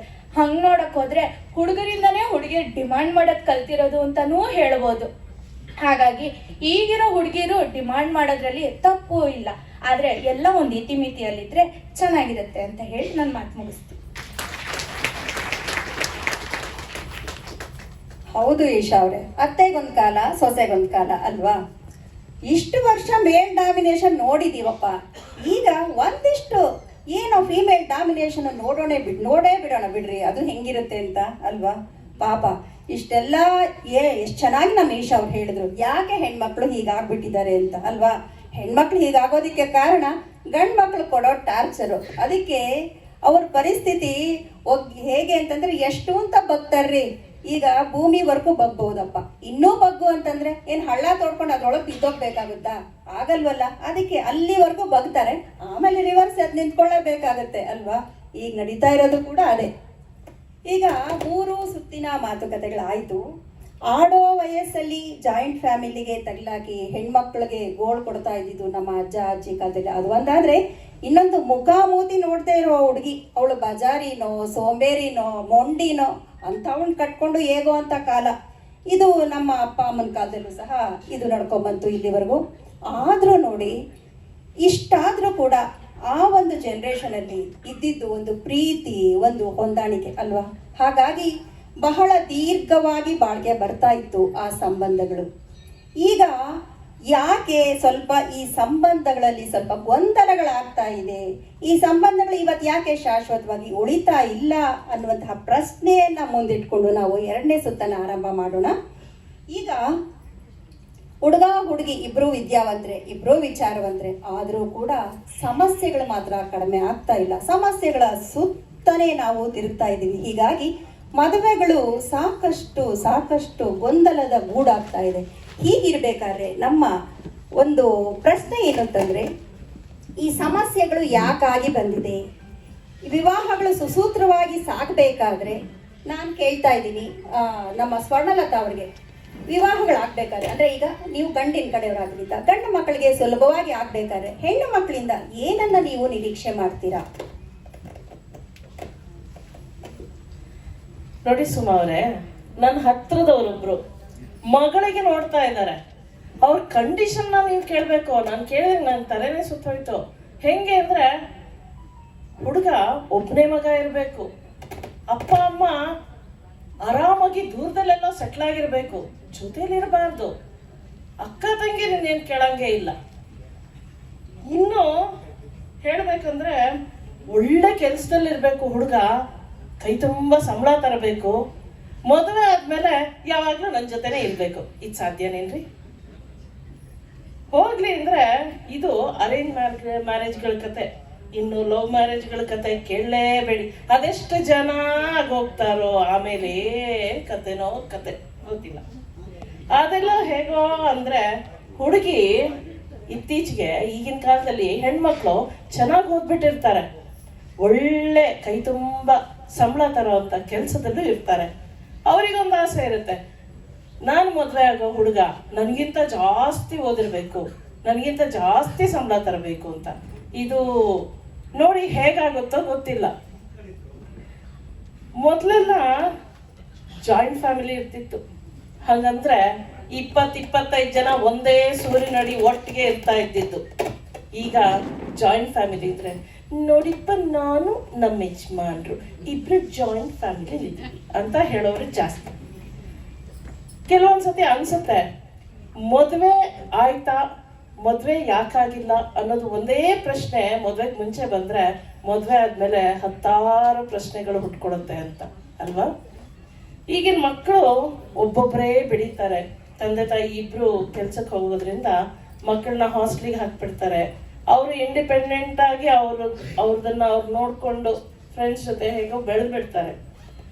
ಹಾಗಾಗಿ ಬಂಧನದಲ್ಲಿ ಸಿಲುಕಿ ಒಂದು ಜವಾಬ್ದಾರಿಯನ್ನ ಹೊತ್ಕೊಳ್ಳೋದಕ್ಕೆ ಹೆದರು ಬಿಡ್ತಾರೆ ಅಂತ ಅನ್ಸುತ್ತೆ. ಗೌರವದ ವಿಚಾರ ಅಂತೂ ದೂರಾನೇ. ಈಗ ತಾನೇ ಅದಕ್ಕೆ ಅವ್ರು ಹೇಳಿದ್ರು ನಾವೇನ್ ಕಮ್ಮಿ ಅಂತ ನಾವು ಕಾಲ್ ಮೇಲೆ ಕಾಲು ಹಾಕೊಂಡು ಕುತ್ಕೊಂಡು ಹೇಳ್ತೀವಿ ಅಂತ ಅಲ್ವಾ? ಅದು ಗೌರವದ ವಿಚಾರಕ್ಕೆ ಧಕ್ಕೆನೂ ಬರುತ್ತೆ. ಇದು ಒಂದೆಡೆ ಆದ್ರೆ ತುಂಬಾ ಮುಖ್ಯವಾಗಿರೋದು ಅಂದ್ರೆ ಈಗೋ ಬಹಳ ಅಹಂಭಾವ. ಅದನ್ನ ಬಿಟ್ರೆ ನೋಡಿಪ್ಪ ಸರಿ ಹೋಗುವ ಸಂಭವ ಬಹಳ ಇದೆ. ಜೊತೆಗೆ ಹೊಂದ್ಕೊಳ್ಳೋ ಅಂತ ವಿಚಾರ, ಸಹಿಸ್ಕೊಳ್ಳೋ ಅಂತ ವಿಚಾರ ಅಳವಡಿಸ್ಕೊಂಡ್ರೆ ಹೆಣ್ಮಕ್ಳು ಇನ್ನೂ ಚೆನ್ನಾಗಿ ಹೊಂದ್ಕೋಬಹುದು, ಒಂದು ಹಂತಕ್ಕೆ ಸರಿ ಹೋಗ್ಬೋದು ಅಂತ ಅನ್ಸುತ್ತೆ. ತಂದೆ ತಾಯಿಯರು ಮಗಳಿಗೆ ಜೀವನದ ಏರಿಳಿತಗಳನ್ನ ಎದುರಿಸೋದ್ರಲ್ಲಿ ಸಪೋರ್ಟ್ ಮಾಡ್ಬೇಕೇ ವಿನಃ ತಮಾಷೆ ನೋಡೋದ್ರಲ್ಲಿ ಸಪೋರ್ಟ್ ಮಾಡಬಾರ್ದು. ತವರಿಗೆ ಮುನ್ಸ್ಕೊಂಡು ಹೋದ್ರೆ ಬರ್ತಾರೋ ಇಲ್ವೋ ಅನ್ನೋದೇ ಗೊತ್ತಾಗಲ್ಲ, ಹಂಗಾಗ್ಬಾರ್ದು. ಮಾತು ಮನೆ ಕೆಡಿಸ್ತು, ತೂತು ಒಲೆ ಕೆಡಿಸ್ತು, ಗಾದೆ ಇಲ್ಲಿಗೆ ಎಷ್ಟು ಹೊಂದ್ಕೊಳುತ್ತೆ ಅಲ್ವಾ? Thank you. ಈಗಿನ ಹುಡುಗರ ಸಮಸ್ಯೆಗಳನ್ನ ಬಹಳ ಸೊಗಸಾಗಿ ಸ್ವರ್ಣಲತಾ ಅವ್ರು ಹೇಳಿದ್ರು. ಇದಕ್ಕೆ ಇನ್ನೊಂದು ಅಂಶ ಸೇರಿಸ್ಬೋದು ಅಂತಂದ್ರೆ, ಮೊದಲೆಲ್ಲ ವಧು ಪರೀಕ್ಷೆಗೆ ಅಂತ ಹೇಳ್ಬಿಟ್ಟು ಹುಡುಗನ ಕಡೆಯವರು ಹುಡುಗಿ ಮನೆಗೆ ಬರ್ತಾ ಇದ್ರು. ಆದ್ರೆ ಈಗ ಕಾಲ ಬದಲಾಗ್ಬಿಟ್ಟಿದೆ. ಕಾಲ ಬದಲಾಗಿಲ್ಲ, ಸಮಾಜ ನಾವು ಬದಲಾಗಿದ್ದೀವಿ. ಹೇಗೆ ಅಂತಂದ್ರೆ, ಮೊದಲು ಹುಡುಗನ ಮನೆಗೆ ಹುಡುಗಿ ಅಪ್ಪ ಅಮ್ಮ ಬರ್ತಾರೆ. ಮೊದಲು ಅವ್ರ ಮನೆಗೆ ಬಂದು ಅವರು ಒಂದ್ ರೌಂಡ್ ವರ ಪರೀಕ್ಷೆ ಮಾಡ್ತಾರೆ. ಜೊತೆಗೆ ಅವರ ಆತಿಥ್ಯ ಅದು ಇದು ಹೇಗಿದೆ ಒಂದ್ ಸುತ್ತ ಮಾತುಕತೆ ಮುಗಿಸಿನೇ ಆಮೇಲೆ ರೀ ತಮ್ಮ ಮಗಳನ್ನ ತೋರ್ಸೋದವ್ರು. ಎಂತ ಇದು ಬಂತು ನೋಡಿ. ಅವಾಗ್ಲೇ ಹೇಳಿದ್ವಿ ಉಪ್ಪಿಟ್ಟು ಕೇಸರಿ ಬಾತು ಅಂತ. ಈಗ ಈ ಉಪ್ಪಿಟ್ಟು ಕೇಸರಿ ಬಾತು ಮಾಡೋ ಜಾಗ ಬದಲಾಗ್ಬಿಟ್ಟಿದೆ. ಈಗ ಮೊದಲು ಹುಡುಗನ ಮನೇಲಿ ಮಾಡ್ಬೇಕು. ಹಾಗಂತ ಏನಾದ್ರೂ ಬರೀ ಉಪ್ಪಿಟ್ಟು ಮಾಡಿ ಕೊಟ್ಬಿಟ್ರಾ ಅದಕ್ಕೂ ಕೊಂಕು. ಅಯ್ಯೋ, ಈ ಹುಡುಗನಮ್ಮ ಸ್ವಲ್ಪ ತುಂಬಾ ಜಾಣೆಯಪ್ಪ, ತುಂಬಾ ಕಿಲಾಡಿ. ಬರೀ ಉಪ್ಪಿಟ್ಟು ಮಾಡಿ ಅದ್ರಲ್ಲೇ ಮುಗಿಸ್ಬಿಟ್ಲು ಆತಿಥ್ಯ ಎಲ್ಲ, ಇನ್ನೇನು ಕೊಟ್ಟೇ ಇಲ್ಲ. ಅದ್ರಲ್ಲೂ ಆ ಉಪ್ಪಿಟ್ಟು ಒಂಚೂರು ಗೋಡಂಬಿ ಮುಖ ಕಾಣಿಸದ್ ಬೇಡ್ವಾ? ಏನ್ ಹಿಂಗ ಮಾಡೋದು? ಏನ್ ಜಿಪುಣ್ರು ಇಂಥವ್ರ ಮನೆಗೆ ನಮ್ಗೆ ಹುಡ್ಗಿನ ಕೊಟ್ಬಿಟ್ರೆ ದಿನ ಬೆಳಗಾದ್ರೆ ಬರೀ ಉಪ್ಪಿಟ್ಟೆ ಗತಿ ಅಂತ ಹುಡುಗಿ ಅಮ್ಮ ಈ ಲೆವೆಲ್ಗೆ ಬಂದ್ಬಿಟ್ಟಿದೆ. ಹಂಗೆ ನೋಡ್ಕೊಂಡ್ರೆ ಅವ್ರ ಮಗಳಿಗೆ ಉಪ್ಪಿಟ್ಟು ಕೂಡ ಮಾಡಕ್ ಬರಲ್ಲ ರೀ. ಆದ್ರೂ ಅಮ್ಮ ಈ ರೀತಿ ಕಾಮೆಂಟ್. ಹೀಗಿರ್ಬೇಕಾದ್ರೆ ನಮ್ಮ ಹುಡುಗಿರ ಪರವಾಗಿ ಏನ್ ಹೇಳ್ತಾರೆ ಸಾವಿತ್ರಿ ಅವರು, ನೋಡೋಣ. ಖಂಡಿತ ಮೇಡಮ್, ನೀವೇ ಹೇಳಿದ್ರಲ್ವಾ ಉಪ್ಪಿಟ್ಟು ಮಾಡ್ತಾರೆ ಅಂತ. ಎಲ್ಲೋಗುತ್ತೆ ಅಭ್ಯಾಸ? ನೋಡ್ಕೊಂಡ್ ಬಂದಾಗೆಲ್ಲ ಉಪ್ಪಿಟ್ಟು ತಿಂದಿದ್ದಾರೆ, ಬಂದವ್ರಿಗೆ ಉಪ್ಪಿಟ್ಟು ಮಾಡಾಕ್ತಾ ಇದ್ದಾರೆ ಅಷ್ಟೇ ಅದ್ರಲ್ಲಿರೋದು. ಯಾಕೆ ಸಮಸ್ಯೆ ಆಗ್ತಿದೆ? ವರನಲ್ಲಿ ಏನು ಬದಲಾವಣೆಯನ್ನು ನಾವು ಕಾಣ್ಲಿಕ್ಕೆ ಇಚ್ಛೆ ಪಡ್ತೀವಿ ಅಂತಂದಾಗ ಡಿಮ್ಯಾಂಡ್ ಅನ್ನೋದು, ವರದಕ್ಷಿಣೆ ಅನ್ನೋದು ಕಮ್ಮಿ ಆಗಿಲ್ಲ. ಆಗೂ ಇತ್ತು, ಈಗೂ ಇತ್ತು, ಮುಂದೆನೂ ಇರುತ್ತೆ. ಅದು ಕಮ್ಮಿ ಆದಾಗನೇ ನಮ್ಮಂತ ನನಗ್ ಮದ್ವೆ ಆಗ್ಬಿಡಿದೆ ಬಿಡಿ, ಸೊ ಇವ್ರಂತ ಅವರಿಗೆ ಭಯ ಕಮ್ಮಿ ಆಗತ್ತೆ ಅಲ್ವಾ? ಅವ್ರು ಎಷ್ಟೊಂದು ಕಥೆಗಳು ಕೇಳ್ತಾರೆ. ಅತ್ತೆ ವರದಕ್ಷಿಣೆ ಕಾಟ ಕೊಟ್ಟಿದ್ದಾಳೆ, ಗಂಡ ಅದಕ್ಕೆ ಸಪೋರ್ಟ್ ಮಾಡಿಲ್ಲ, ಅವ್ರ ಮನೆಯಿಂದ ಆಚೆ ಹೋಗಿದ್ದಾರೆ, ತುಂಬಾ ಭಯ ಆಗತ್ತೆ ಅವ್ರಿಗೆಲ್ಲ ಕೇಳಿದ್ರೆ. ಯಾಕಪ್ಪ ಬೇಕು ಮದ್ವೆ, ಅಪ್ಪ ಅಮ್ಮನ ಜೊತೆ ಸುಖವಾಗಿದ್ದೀವಿ ಇರೋಣ ಅಂತಾರೆ. ಆ ತರ ಸಮಸ್ಯೆಗಳನ್ನ ವರನ್ ಕಡೆಯಿಂದ ಕಡಿಮೆ ಬೇಕು ಅಂತ ಹೇಳ್ತೀವಿ. ಜೊತೆಗೆ ನಾನು ಆಗ್ಲೇ ಹೇಳ್ದಂಗೆ ಮದ್ವೆನು ನಮ್ಗೆ ಬೆಂಗಳೂರಲ್ಲೇ ಇರ್ತಾರೆ, ನಮಗೆ ಬೆಂಗಳೂರಲ್ಲಿ ಮದ್ವೆ ಬೇಡ, ಡೆಲ್ಲಿಯಲ್ಲಿ ಬೇಕು, ಅಲ್ಲಿ ಬೇಕು, ರೆಸಾರ್ಟ್ ಅಲ್ಲಿ ಬೇಕು. ಆಗಿನ ಕಾಲದಲ್ಲಿ ಮನೆಗಳಲ್ಲಿ ಮದ್ವೆಗಳು ನಡೀತಾ ಇತ್ತು, ಎಷ್ಟು ಜನ ಸುಖವಾಗಿ ಸಂಸಾರ ನಡೆಸ್ತಾ ಇದ್ದಾರೆ. ಆದ್ರೆ ಈಗಿನವ್ರದ್ದು ಡಿಮ್ಯಾಂಡು ಅಲ್ಲಿ ಬೇಕು ಇಲ್ಲೂ ಬೇಕು ಅಂತಾರೆ. ತಂದೆ ತಾಯಿಗಳಿಗೆ ಅಷ್ಟು ಸ್ತೋಮತೆ ಇರ್ಬೇಕಲ್ವಾ? ಒಬ್ರೇ ಮಗಳಿದ್ರೆ ಏನಾದ್ರೂ ಮಾಡ್ಕೊಡ್ತಾರೆ, 4 ಜನ ಮಕ್ಳಿದ್ರೆ ಒಬ್ರು ಮದ್ವೆ ಮಾಡಿ 3 ಮದ್ವೆ ಎಲ್ಲಿ ಮಾಡ್ಬೇಕ್ರಿ? ಆ ತರ ಬದಲಾವಣೆಗಳನ್ನ ನಾವು ಕೇಳ್ಕೊತಾ ಇದೀವಿ ವರನ ಕಡೆಯಿಂದ. ತದನಂತರದಲ್ಲಿ ಅತ್ತೆಯವ್ರು ಇರ್ತಾರೆ, ಇಲ್ಲಿ ಅತ್ತೆಯವ್ರು ಇದ್ದೀರಾ, ದಯವಿಟ್ಟು ತಪ್ಪು ತಿಳ್ಕೊಬೇಡಿ, ನನಗೂ ನನ್ನ ಅತ್ತೆ ಜೊತೆನೆ ಇರೋದು. ಅವರು ಸ್ವಲ್ಪ ಕಾಟನ ಕೊಡ್ತಾ ಇರ್ತಾರೆ, ಯಾಕಂದ್ರೆ ನನಗೆ ನಮ್ಮ ಅತ್ತೆ ಕೊಟ್ಲು, ನಾನು ನನ್ನ ಸೊಸೆ ಕೊಡ್ತೀನಿ ಅಷ್ಟೇ. ಅಲ್ಲಿ ನನಗೆ ತೃಪ್ತಿ ಏನಂತಾರೆ, ಆತ್ಮ ತೃಪ್ತಿ ಸಿಗುತ್ತೆ ನನಗೆ ಅಂತ. ಕರೆಕ್ಟೇ, ನಿಮ್ಮ ಅತ್ತೆಗೆ ತಿಳಿಲಾರ್ದ ವಯಸ್ಸಲ್ಲಿ ಅವ್ರೇನೋ ಆಗಿನ ಕಾಲದಲ್ಲಿ ಹೇಗಿತ್ತು ಪರಿಸ್ಥಿತಿ ನೋಡ್ಬಿಟ್ಟು ನಿಮ್ಗೇನೋ ಸ್ವಲ್ಪ ಕಾಟಗಳು. ನೀವು ಈಗಿನ ಜನರೇಷನ್ ಅಲ್ಲಿ ಇದ್ದೀರಾ, ನೀವು ನಮ್ಮನ್ನ ಮಕ್ಕಳ ತರ ನೋಡಿದ್ರೆ ನಾವು ನಿಮ್ಮನ್ನ ಅಮ್ಮ ತರಾನೇ ನೋಡ್ತೀವಿ ಅಲ್ವಾ? ಈ ತರ ಜೀವನ ಸುಖಮಯವಾಗಿದ್ರೆ ಯಾರಿಗೂ ಮದ್ವೆ ಆಗ್ಲಿಕ್ಕೆ ಭಯ ಆಗಲ್ಲ. ಈ ತರ ಚಿಕ್ಕ ಪುಟ್ಟ ಸಮಸ್ಯೆಗಳಿಂದ ವರನ ಕಡೆಯವರು ಮುಂದೆ ಬರಬೇಕು ಅಂತ ವಧು ಕಡೆಯಿಂದ ಬೇಡಿಕೆ. ಹೌದಪ್ಪ, ನೀವು ಹೇಳ್ದಂಗೆ ನೋಡಿ, ಇಷ್ಟೆಲ್ಲ ನಾವು ವಿದ್ಯಾವಂತರಾದ್ರೂ ಕೂಡ ಅತ್ತೆ ದೀರ್ಘಾಟ ಈಗಲೂ ಕೂಡ ಕಡಿಮೆ ಆಗಿಲ್ಲ ಅಂತಾನೆ ಹೆಣ್ಮಕ್ಳು ಮದುವೆಗೆ ಹೆದರ್ಕೊಳ್ಳುವಂತಹ ಪರಿಸ್ಥಿತಿ. ಇದಕ್ಕೆ ಒಂದು ಕತೆ ಇದೆ ನೋಡಿ, ಒಂದು ತಮಾಷೆಯಾದಂಥ ಪುಟ್ಟ ಪ್ರಸಂಗ. ಅತ್ತೆ ಸೊಸೆ ಇಬ್ರು ಒಂದ್ಸಲ ಇದಕ್ಕೆ ಹರಿಕತೆ ಕೇಳೋದಕ್ಕೆ ಹೋದ್ರಂತೆ. ಹರಿಕತೆ ಕೇಳಕ್ ಹೋದ್ರೆ ಅತ್ತೆ ಕೂತ್ಕೊಳಕ್ ಹೋಗ್ತಾಳೆ, ಸೊಸೆ ಅವಳು ಹಿಂದೆ, ಅವಳು ಕೂತ್ಕೊಳಕ್ ಮುಂಚೆ ಒಂದು ಚಾಪೆ ಹಾಕೋದು. ಸರಿ, ಅವಳು ಅಲ್ಲಿ ಕೂತ್ಕೊಂಡು ತಕ್ಷಣ ಅಲ್ಲಿಂದ ಎದ್ದು ಇನ್ನೊಬ್ಳು ಗೆಳತಿನ ಮಾತಾಡ್ಸ್ಕೊಳಕ್ ಹೋಗ್ತಿದ್ಲಂತೆ. ಇವಳು ಸೊಸೆ ಅವಳು ಹಿಂದೆನೆ ಚಾಪೆ ಇಟ್ಕೊಂಡು ಹೋಗ್ಬಿಟ್ಟು ಅವಳು ಕೂತ್ಕೊಳಕ್ ಮುಂಚೆ ಎಲ್ಲ ಕಡೆ ಚಾಪೆ ಹಾಕೋದು. ಈ ಸೊಸೆ ಫ್ರೆಂಡ್ಸ್ ಎಲ್ಲ ನೋಡಿದ್ರು, ನೋಡಿ ಅವ್ರಿಗೆ ಬೇಜಾರಾಯ್ತು. ಇದೇನೇ ಇದು, ನೀನು ನಿಮ್ಮ ಅತ್ತೆಗೆ ಒಂದ್ ಸ್ವಲ್ಪ ಮರ್ಯಾದೆ ಕೊಡು, ಅದನ್ನ ಒಪ್ಕೊಳ್ತೀವಿ, ಇದೇನು ಈ ಪಾಡಿ ಅವ್ರು ಕಡೆ ಎಲ್ಲ ಕೂತ್ಕೊಳಕ್ ಮುಂಚೆ ನೀನ್ ಚಾಪೆ ಹಾಕ್ತಾ ಇದೆಯಲ್ಲ ಅಂತ. ಸುಮ್ನಿರ್ರೆ, ನಮ್ಮ ಅತ್ತೆ ಉಟ್ಕೊಂಡಿರೋದು ನಂದು ಹೊಸ ಸೀರೆ, ಬೇಕಂತಾನೆ ಮಣ್ಣಾಗ್ಲಿ ಅಂತ ಹೇಳ್ಬಿಟ್ಟು ಮಣ್ಣಲ್ಲಿ ಕೂತ್ಕೊಳಕ್ ಹೋಗ್ತಿದ್ದಾರೆ. ನಾನ್ ಚಾಪೆ ಹಾಕ್ತಿದ್ದೀನಿ, ಅಲ್ಲಿ ಬಿಟ್ಟು ಇನ್ನೊಂದ್ ಕಡೆ ಕೂತ್ಕೊಳಕ್ ಹೋಗ್ತೀನಿ, ನಾನ್ ಬಿಡ್ತೀನ ಗಲೀಜಾಗೋದಕ್ಕೆ? ಅದಕ್ಕೆ ಕಂಡ್ರೆ ಸೊಂಟ ನೋಯಿಸ್ಕೊಂಡು ಅಲ್ಲಿ ಹಾಕ್ತಿದ್ದೀನಿ ಅಂತ. ಇಲ್ಲಿಗೆ ಬಂದಿದೆ ನಮ್ಮ ಅತ್ತೆ ಸೊಸೆಯಾಗಿರೋ ಬಾಂಧವ್ಯ. ನಿಜವಾಗ್ಲೂ ಇದು ಬದಲಾಗಬೇಕು. ಯಾಕೆಂದ್ರೆ ಇವತ್ತು ಎಲ್ಲ ಅತ್ತೆದಿರು ಕೂಡ ವಿದ್ಯಾವಂತರೆ, ಹಾಗಾಗಿ ಓದ್ಕೊಂಡಿರೋರು, ತಿಳುವಳಿಕೆ ಇರಬೇಕು, ಒಂದಿಷ್ಟು ವಿವೇಚನೆ ಇದ್ರೆ ಇವತ್ತು ಈ ಪರಿಸ್ಥಿತಿ ಬರೋದಿಲ್ಲ ಕುಟುಂಬಗಳಲ್ಲಿ ಅಂತ ಹೇಳೋದಕ್ಕೆ ಇಷ್ಟಪಡ್ತೀನಿ. ಆಯ್ತು, ಈಗ ಮದುವೆನಲ್ಲಿ ಏನೆಲ್ಲ ತೊಂದರೆಗಳು, ಗೊಂದಲಗಳು, ಈಗ ನಾವು ಸಮಸ್ಯೆಗಳನ್ನು ಎದುರಿಸ್ತಾ ಇದ್ದೀವಿ ಅಂತ ಇಬ್ಬರಿಬ್ರು ಹೇಳಿದ್ರು. ಇದರಿಂದ ಇನ್ನೇನು ಸಮಸ್ಯೆ ಆಗ್ತಾ ಇದೆ, ಇನ್ನೇನು ನಾವು ಎದುರಿಸ್ತಾ ಇದ್ದೀವಿ ಅಂತಂದ್ರೆ ಲೇಟ್ ಮ್ಯಾರೇಜಸ್. ಈಗ ಅದು ಬಹಳ ಸಾಮಾನ್ಯ ಆಗ್ಬಿಟ್ಟಿದೆ, ತಡವಾದ ವಿವಾಹಗಳು. ಯಾಕೆ ಈ ವಿವಾಹಗಳು ತಡವಾಗ್ತಾ ಇದೆ? ಇದಕ್ಕೆ ಕಾರಣ ಹುಡುಗಿ ಕಡೆಯವರೇ ಅಂತ ಹೇಳ್ಬಿಟ್ಟು ನಮ್ಮ ನಂದಿನಿ ಅವರು ತಮ್ಮ ವಾದವನ್ನ ಮಂಡಿಸ್ತಾ ಇದ್ದಾರೆ. ಹೇಳಿ ನಂದಿನಿ. ನಮ್ಮ ಕಥಾನಾಯಕನ ಹೆಸರು ಕೃಷ್ಣ ಅಂತ. ಇಲ್ಲಿ ಯಾರಾದ್ರೂ ಕೃಷ್ಣ ಅಂತ ಇದ್ರೆ ಕ್ಷಮಿಸ್ಬಿಡಿ. ಕೃಷ್ಣನ್ಗೆ ರಾಧನ್ ಮೇಲೆ ಪ್ರೀತಿಯಾಗಿದೆ. ರಾಧಾ, ನನ್ನ ಮದ್ವೆ ಆಗ್ತೀಯಾ ಅಂತ ಕೇಳ್ದ. ರಾಧಾ ಹೇಳಿದ್ಲು, ನನಗೆ ಹೃತಿಕ್ ರೋಷನ್ ತರ ಹುಡುಗ ಬೇಕು ಅಂತ. ಎಲ್ರಿಗೂ ಹೃತಿಕ್ ರೋಷನ್ ಬೇಕು ಅಂದ್ರೆ ಹೇಗಾಗುತ್ತೆ? ಸರಿ, ಏನ್ ಮಾಡ್ತೀರಾ, ಇಷ್ಟಪಟ್ಟಿರೋ ಹುಡುಗಿ 6 ಪ್ಯಾಕ್ ಹೇಳ್ತಿದ್ದಾಳಲ್ಲ ಅಂತ ಜಿಮ್ಗೆ ಹೋಗಿ 6 ಪ್ಯಾಕ್ ಮಾಡ್ಕೊಂಡು ಬಂದೇ ಬಿಟ್ಟ. ರಾಧಾ, ಇವಾಗಾದ್ರೂ ಮದ್ವೆ ಆಗ್ತೀಯಾ ಅಂದ. ನಮ್ಮಪ್ಪ ಅಮ್ಮಂಗೆ ಚೆನ್ನಾಗಿ ಓದ್ಕೊಂಡಿರೋ ಹುಡುಗ ಬೇಕು ಕಣೋ, ನಾನೇನ್ ಮಾಡ್ಲಿ, ಇಲ್ಲಾಂದ್ರೆ ಅವ್ರು ಒಪ್ಪಲ್ಲ ಅಂದ್ಲು. ಸರಿ, ಮತ್ತೆ ಹಾಗಿದ್ರೆ ಮೆಡಿಕಲ್ ಮಾಡ್ತೀನಿ ಅಂತ ಮೆಡಿಸಿನ್ ಮುಗಿಸ್ದ. ಇವಾಗ ಅಂದ, ಮೆಡಿಸಿನ್ ಮಾಡಿ ಏನೋ ಮಾಡ್ತೀಯಾ, ಸ್ಪೆಷಲೈಸೇಷನ್ ಇಲ್ಲ ಅಂದ್ರೆ ಇವಾಗ ಕಿಮ್ಮತ್ತೆ ಕೊಡಲ್ಲ ಅಂದ್ರು. ಸರಿ ಅಂತ US ಹೋಗಿ ಸ್ಪೆಷಲೈಸೇಷನ್ ಮಾಡ್ಕೊಂಬಂದ. ರಾಧಾ, ನೀನ್ ಹೇಳ್ದಂಗೆ MBBS ಮಾಡಿದೀನಿ, ಸ್ಪೆಷಲೈಸೇಷನ್ ಮುಗಿಸಿದೀನಿ, ಇವಾಗಾದ್ರೂ ಮದ್ವೆ ಆಗ್ತೀಯಾ ಅಂದ. ಈಗ ತಾನೇ ಎಜುಕೇಶನ್ ಮುಗಿಸ್ಕೊಂಡಿದ್ಯಾ, ಸಂಬಳ ಎಷ್ಟು ಅಂದ್ರೆ ನಾನು ಎಲ್ಲೋ ಹೇಳಿ, ಫಸ್ಟ್ ಒಂದ್ ಕಡೆ ಪೋಸ್ಟಿಂಗ್ ಆಗ್ಲಿ, ಸ್ವಲ್ಪ ಕೈಯಲ್ಲಿ ಉಳಿತಾಯ ಮಾಡ್ಕೊ, ಆಮೇಲೆ ನೋಡೋಣ ಅಂತಂದು. ಸರಿ, ಮತ್ತೆ ಹೇಳಿ, ಇಷ್ಟ ಆಗಿರೋ ಹುಡ್ಗಿನ್ ಬಿಡಕ್ಕಾಗತ್ತಾ? ಒಳ್ಳೆ ಕಡೆ ಪೋಸ್ಟಿಂಗ್ ತಗೊಂಡು ಸ್ವಲ್ಪ ಸಂಪಾದನೆ ಮಾಡ್ಕೊಂಡು, ರಾಧಾ ಇವಾಗಾದ್ರೂ ಮದ್ವೆ ಆಗ್ತೀಯಾ ಅಂದ. ವಯಸ್ಸು 32 ಐತಲ್ಲೋ, ನನ್ಗೆ ನಿನ್ಗೆ ಏಜ್ ಡಿಫ್ರೆನ್ಸ್ ಜಾಸ್ತಿ, ನಮ್ಮಮ್ಮ ಬೇಡ ಅಂದ್ಲು ಅಂದ. ಹೀಗೆ ಹುಡುಗಿಯರ್ ಡಿಮ್ಯಾಂಡು ಒಂದಾದ್ಮೇಲೆ ಒಂದು. ದುಡ್ಡಿರ್ಬೇಕು, ವಯಸ್ಸಾಗಿರ್ಬಾರ್ದು, ಅಂದ್ರೆ ಏನ್ ಮಾಡಿರ್ಬೇಕು? ತಂದೆ ತಾಯಿ ಆಸ್ತಿ ಮಾಡಿಟ್ಟಿರ್ಬೇಕು ಅಲ್ವಾ? ಸರಿ, ನಮ್ ತಂದೆದೇ ಆಸ್ತಿ ಇದೆ ಕಣೆ, ಅದು ನಮ್ಗೆ ಬರುತ್ತೆ ಅಂದ್ರೆ ಹಾಗಿದ್ರೆ ಕೇಳಿ ನೋಡ್ಬೋದು. ಬಟ್ ಮದ್ವೆ ಆದ್ಮೇಲೆ ನಿಮ್ ತಂದೆ ತಾಯಿ ನಮ್ ಜೊತೆ ಸುಮ್ಮನೆ ಇರ್ತಾರಾ ಅಂತ ಕೇಳೋದು. ಹೀಗಿದೆ ನಮ್ಮ ಹುಡುಗಿರ ಡಿಮ್ಯಾಂಡ್. ಎಲ್ಲವೂ ಬೇಕು, ಎಲ್ಲನೂ ಬೇಕು. ಹುಡುಗನ್ಗೆ ಚಿಕ್ಕ ವಯಸ್ಸಿರ್ಬೇಕು, ನೋಡಕ್ಕೆ ಅಂದವಾಗಿರ್ಬೇಕು, ಕೈ ತುಂಬಾ ಸಂಪಾದನೆ ಇರ್ಬೇಕು, ಪಿತ್ರಾರ್ಜಿತ ಆಸ್ತಿನೇ ಇರ್ಬೇಕು.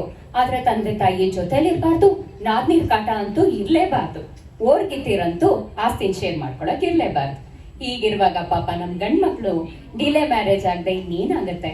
ಅವ್ರಿಗೇನೆ ಈ ತರ ಸುತ್ತಮುತ್ತಲು ಪರಿಸ್ಥಿತಿಗಳನ್ನ ನೋಡಿ ನೋಡಿ ನೋಡಿ ಅವ್ರಿಗೆ ಭಯ ಸ್ಟಾರ್ಟ್ ಆಗ್ಬಿಟ್ಟಿರುತ್ತೆ. ನಾನ್ ಫೈನಾನ್ಷಿಯಲಿ ಸ್ಟೇಬಲ್ ಆಗೋವರೆಗೂ, ಲೈಫಲ್ಲಿ ಸ್ವಲ್ಪ ಸೆಟ್ಲ್ ಆಗೋವರೆಗೂ ನಾನ್ ಮದ್ವೆನೇ ಮಾಡ್ಕೊಳ್ಳಲ್ಲ ಅಂತ ಬೇರೆಯವ್ರು ಹೇಳೋದಲ್ಲ, ಅವ್ರಿಗೆ ಧೈರ್ಯ ಬರಲ್ಲ ನಾನು ಮದ್ವೆ ಮಾಡ್ಕೊಳ್ತೀನಿ ಅಂತ ಹೇಳೋದಿಕ್ಕೆ.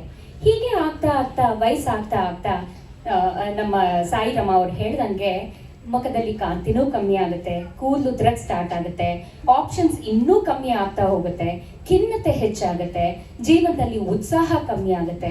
ಇದರಿಂದ ಪ್ರಾಬ್ಲಮ್ಸ್ ಒಂದಾ ಎರಡ. ಇದಕ್ಕೆ ಸೊಲ್ಯೂಷನ್ ಏನು ಅಂತಂದ್ರೆ ಹುಡುಗರೊಬ್ಬರೇ ಅಲ್ಲ, ಹುಡುಗಿರು ತಿದ್ಕೋಬೇಕು, ಹುಡುಗರು ತಿದ್ಕೋಬೇಕು. ಒಬ್ರೊಬ್ಬರೇ ಮಕ್ಕಳು ಬೆಳ್ತಿರ್ತಾರೆ. ನಿಜವಾಗ್ಲೂ ಮದ್ವೆಗೆ ನಾನು ರೆಡಿ ಇದೀನಾ ಅಂತ ಕ್ವೆಶ್ಚನ್ ಮಾಡ್ಕೊಂಡಾಗ ಒಂದೇ ರೂಮಲ್ಲಿ ಇನ್ನೊಂದು ಹೆಣ್ಣಿನ ಜೊತೆ ನಾನು ಶೇರ್ ಮಾಡ್ಕೋಬೋದಾ?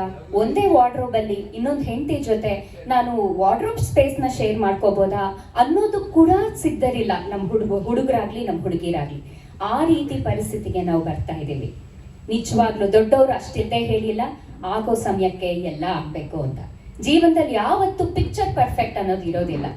ಎಲ್ಲ ಕುಂದು ಕೊರತೆಗಳ ಮಧ್ಯೆನೆ ಆಗೋ ವಯಸ್ಸಿಗೆ ನಮ್ಮ ಈಡು ಜೋಡು ಕಂಪ್ಯಾಟಬಿಲಿಟಿ ಟೆಸ್ಟ್ ಅಂತ ಏನಂತಾರೆ ಅದನ್ನ ಮಾಡ್ಕೊಳ್ಳುವಂತಹ ಕಾಲ ಇದು. ಒಬ್ರ ಜೊತೆ ಒಬ್ರು ಮಾತಾಡಿ ತಿಳ್ಕೊಳ್ಳುವಂತಹ ಕಾಲ ಇದು. ನಮ್ಮ ಯೋಚನಾ ಲಹರಿಗೆ ಹೊಂದುವಂತ ಹುಡುಗಿಯನ್ನ ಹುಡುಗ ಒಪ್ಕೊಂಡ್ರೆ, ನಮ್ಮ ಒಳ್ಳೆ ಗುಣಕ್ಕೆ ಸದ್ಗುಣಕ್ಕೆ, ದುಡ್ಡು ಎಲ್ಲ ಒಂದ್ ಕಡೆ ಆದ್ರೆ ಸದ್ಗುಣಕ್ಕೆ ದುಡಿಯೋ ಛಾತಿ ಇರುವಂತ ಹುಡುಗನಿಗೆ ಹುಡುಗಿ ಒಪ್ಕೊಂಡ್ರೆ ಇಬ್ರು ಸೇರಿ ಅವ್ರಿಗೆ ಯಾವ ರೀತಿ ಇಷ್ಟನೋ ಆ ರೀತಿಯಾದಂತಹ ಜೀವನವನ್ನ ಖಂಡಿತವಾಗೂ ಕಟ್ಕೋಬಹುದು. ಅದಕ್ಕೋಸ್ಕರ ಎಲ್ಲ ಹುಡುಗ ಹುಡುಗಿಯರು ಕಾಂಪ್ರಮೈಸ್ ಸ್ವಲ್ಪ ಮಟ್ಟಿಗೆ ಮಾಡ್ಕೊಳ್ಳೇಬೇಕು ಅನ್ನೋದು ನನ್ನ ವಾದ. ಹೌದು, ನನಗೆ ಹೊಂದಾಣಿಕೆ ಅನ್ನೋದು ಏನಿದೆ, ಆ ಹೊಂದಾಣಿಕೆಯ ಕೊರತೆನೇ ಇವತ್ತು ಹೀಗಾಗ್ತಾ ಇದೆ. ಇದಕ್ಕೆ ಕಾರಣ ಒಬ್ಬೊಬ್ಬರೇ ಮಕ್ಕಳಿರ್ತಾರೆ ಅಂತ ಹೇಳ್ಬಿಟ್ಟು ಬಹಳ ಮುಚ್ಚಟಿಯಾಗಿ ಬೆಳೆಸ್ಬಿಡ್ತೀವಿ. ಎಷ್ಟು ಸ್ವಾರ್ಥ ಅಂತಂದ್ರೆ ಯಾವುದನ್ನು ಹಂಚ್ಕೊಳ್ಳೋ ಒಂದು ಅಭ್ಯಾಸ ಇಲ್ಲವೇ ಇಲ್ಲ. ಒಂದು ಉದಾಹರಣೆ ಕೊಡೋದಕ್ಕೆ ಇಷ್ಟಪಡ್ತೀನಿ. ಇತ್ತೀಚೆಗೆ ತಾನೇ ನನ್ನ ಗೆಳತಿಯ ಮಗಳಿಗೆ ಮದುವೆ ಆಯಿತು. ಮದುವೆ ಆಗಿ ಇನ್ನೂ ಒಂದು ಹನಿಮೂನ್ ಆಯಿತು. ಅದಾದ್ಮೇಲೆ ಮತ್ತೆ ಊಟಿಗೆ ಅಂತ ಒಂದು ಪ್ರವಾಸ ಹೋದ್ರು. ಇನ್ನು ಜಸ್ಟ್ ಒಂದೂವರೆ ತಿಂಗಳಾಗಿದೆ ಮದುವೆ ಆಗಿ. ಊಟಿಯಿಂದ ವಾಪಸ್ ಬರ್ತಾ ದಾರಿನಲ್ಲಿ ಒಂದು ಸಣ್ಣ ವಿಷಯಕ್ಕೆ ಇಬ್ಬರ ಮಧ್ಯೆ ಜಗಳ ಆಗಿದೆ. ಅಷ್ಟಕ್ಕೆ ಅವಳು ಇಲ್ಲೇ ಕಾರ್ ನಿಲ್ಸು ಅಂತ ಹೇಳಿ ಅಲ್ಲೇ ಕಾರ್ ನಿಲ್ಸಿ ಅವ್ರ ಅಪ್ಪಂಗೆ ಫೋನ್ ಮಾಡದಂತೆ.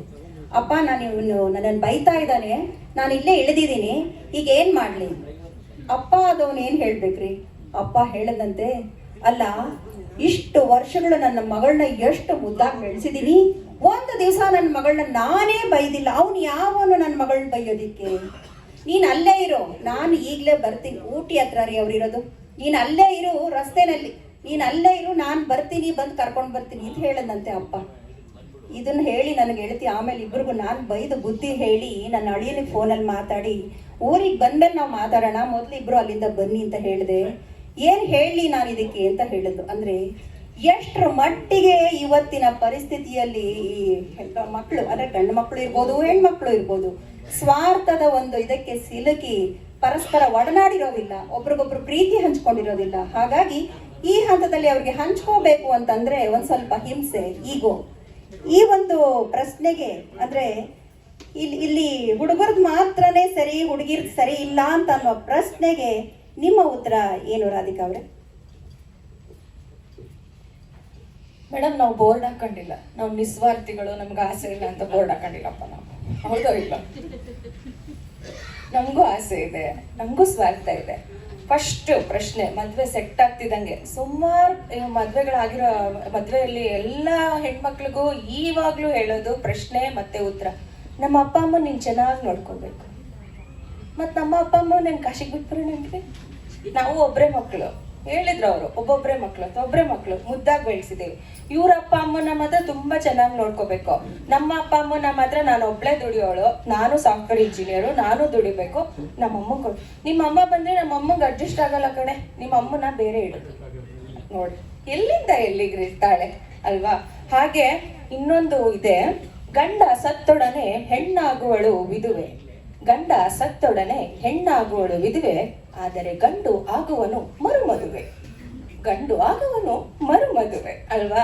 ತಕ್ಷಣ ಆಗ್ಬಿಡ್ತಾರೆ ಹೆಣ್ಮಕ್ಳ ಬೇಡ ಬೇಡಪ್ಪ ಸಾಕು ಒಂದೇ ಸಾಕತ್ಲ ಹೆಂಗೋ ಆಯ್ತು ಅತ್ಲಾಗೆ ಅಂತ ಬಿಟ್ಬಿಡ್ತಾರೆ. ಹಾಗೆ ಹೇಳಿದ್ರು. ನಮ್ಮ ಕೃಷ್ಣನ ಕತೆಗೆ ಬರೋಣ. ಕೃಷ್ಣ ಅವ್ರ ಬಗ್ಗೆ ಹೇಳಿದ್ರು. ಅಪ್ಪ ರಿತಿಕ್ ಫಿಟ್ನೆಸ್ ಕೊಟ್ರು ರೀ. ರಿತಿಕ್ ರೋಷನ್ ಅಂದ್ಮೇಲೆ ಫಿಟ್ನೆಸ್ ಬೇಕಾ? ಇನ್ನೂ 60 ವರ್ಷ ಬದುಕೊಂಡು 80 ವರ್ಷ ಬದುಕ್ತಾನೆ. ಆಮೇಲಿಂದ ಲೈಫ್ ಸೆಟ್ಲ್ ಮಾಡಿದ್ದಾರೆ. ಮೆಡಿಸನ್ ಓದಿಸಿದ್ದಾರೆ. ಇವತ್ತು ಒಳಗೆ ಡಾಕ್ಟರ್ ಹತ್ರ ತೋರಿಸ್ಕೋಬೇಕಂದ್ರೆ ಮಿನಿಮಮ್ 1000 ರೂಪಾಯಿ ಮಿನಿಮಮ್ ಚಾರ್ಜಸ್ ಇದೆ. ಲೈಫ್ ಸೆಟ್ಲ್ ಮಾಡಿದ್ದೀವಿ ನಾವು.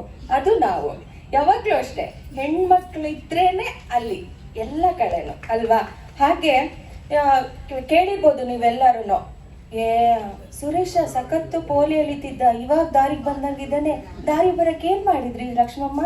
ಏನಿಲ್ಲ, ಒಂದ್ ಹುಡ್ಗಿ ನೋಡ್ ಮದ್ವೆ ಮಾಡಿದ್ವಿ. ನೋಡಿದ್ರ ಅವನೊಂದ್ ದಾರಿ ತರಕ್ಕೂ ನಾವೇ ಬೇಕು. ಅದು ಹೆಣ್ಮಕ್ಳು. ಹಾಗೆ ಈಗಿನ ವಿವಾಹ ಪದ್ಧತಿ ಅವ್ರು ಹೇಳಿದ್ರು 9 ದಿನ ಮದ್ವೆ ಮಾಡ್ತಾ ಇದ್ವಿ ನಾವು ಅಂತ. ಮೇಡಮ್ ಅವರು 9 ದಿನದ ಮದುವೆ, 1 ದಿನದ 1 ಹೊತ್ತಿನ ಖರ್ಚಾಗಿದೆ ಹೆಣ್ಣು ಮಕ್ಕಳಿಗೆ. ವೆಲ್ಕಮ್ಗೆ ಡ್ಯಾನ್ಸರ್ಸೇ ಬೇಕು, ಬಾಹುಬಲಿ ವೆಲ್ಕಮ್ಮೇ ಬೇಕು. ಏನು ಹೇಳಿಲ್ವಾ? ನೋಡಿಲ್ವಾ? ನೋಡಿದ್ದೀವಿ. ಇದೆಲ್ಲ ಇವರು. ಹಾಗೆ ಲೇಟ್ ಮ್ಯಾರೇಜಸ್ ಯಾಕೆ ಹೆಣ್ಮಕ್ಳಿಗೆಲ್ಲ ಇಷ್ಟೊಂದು ಕೇಳ್ಬಿಟ್ಟು ನಮ್ಮ ಅಪ್ಪ ಅಮ್ಮ ಇಷ್ಟೆಲ್ಲ ದುಡ್ಸಿದ್ದಾರೆ, ಓದಿಸಿದ್ದಾರೆ, ನನ್ನ ಕಾಲ ಮೇಲೆ ನನ್ನ ನೆಲೆಸಿದ್ದಾರೆ, ನನ್ನ ಅಪ್ಪ ಅಮ್ಮನ ನೋಡ್ಕೊಳ್ಬೇಕು ಅನ್ನೋ ಆಸೆ ನಮಗಿರಲ್ವೇ? ಇರುತ್ತೆ. ಅದಕ್ಕೆ ನಾವು ನಿಧಾನಕ್ಕೆ ಮದ್ವೆ. ಅವ್ರು ಹೇಳಿದ್ರು ನಾದ್ನಿ ಕಾಟ ಇರಬಾರ್ದು, ಅಪ್ಪ ಅಮ್ಮ ಕಾಟ ಇರಬಾರ್ದು ಅಂತ ಹೇಳ್ಬಿಟ್ಟು. ಹೌದು, ನಮಿಗೂ ಸ್ಪೇಸ್ ಬೇಕು. ನಾವು ನಮ್ಮ ಅಮ್ಮನ ತರ ಇಷ್ಟು ವರದಕ್ಷಿಣೆ ಕಿರುಕುಳಕ್ಕೆ ಒಲೆಯ ಮೇಲೆ ಮುಂದೆ ನಿಂತು ಹುರಿದೋಗಿರುವ ಎಷ್ಟೋ ವಿಚಾರಗಳು, ಸಂಗತಿಗಳು ಈಗಲೂ ಕೇಳಿ. ಅವಾಗೆಲ್ಲ ಸಿಲಿಂಡರ್ ಬರಸ್ಟ್ ಆಗ್ತೈತಿ, ಈಗ ಬರಸ್ಟ್ ಆಗಲ್ಲ. ಗೊತ್ತಿದೆಯಲ್ಲ ನಿಮ್ಗೆಲ್ಲ? ಯಾಕಂದ್ರೆ ಹೆಣ್ಮಕ್ಳು ನಾವು ಅಡ್ವಾನ್ಸ್ ಆಗಿರ್ತೀವಿ, ಆಫ್ ಮಾಡ್ಬಿಡ್ತೀವಿ ಅಲ್ವಾ? ಹಂಗೆ ಲೇಟ್ ಮ್ಯಾರೇಜಸ್ ಆಗೋದಕ್ಕೆ ಹೆಣ್ಮಕ್ಳು ಒಬ್ಬರೇ ಅಲ್ಲ ರೀ, ಗಂಡ್ಮಕ್ಳು ಸಹ ತುಂಬಾ ಕಾರಣ ಇದ್ದಾರೆ. ಆಮೇಲೆ ಹೇಳ್ತಾರೆ ಹುಡುಗಿ ನಾನು ಸ್ವಲ್ಪ ಬ್ರೈಟ್ ಇದ್ದಿದ್ರೆ ಚೆನ್ನಾಗಿತ್ತು, ಅದಕ್ಕೆ ನಾವು HD ಮೇಕಪ್ ಮಾಡಿಸ್ಕೊಳ್ತೀವಿ ಅಲ್ವಾ?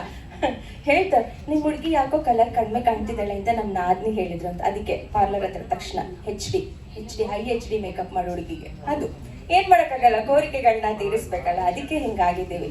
ಆದ್ರೆ ನಾನ್ ಹೇಳೋದಕ್ಕೆ ಇನ್ನೂ ಒಂದ್ ಮಾತಿದೆ. ಏನಪ್ಪಾ ಅಂತಂದ್ರೆ, ನಕ್ಕಾಗ ನೋಡಿ 2 ಕಣ್ಣು ಹೊಳೆಯುತ್ತೆ, ಹೌದಾ?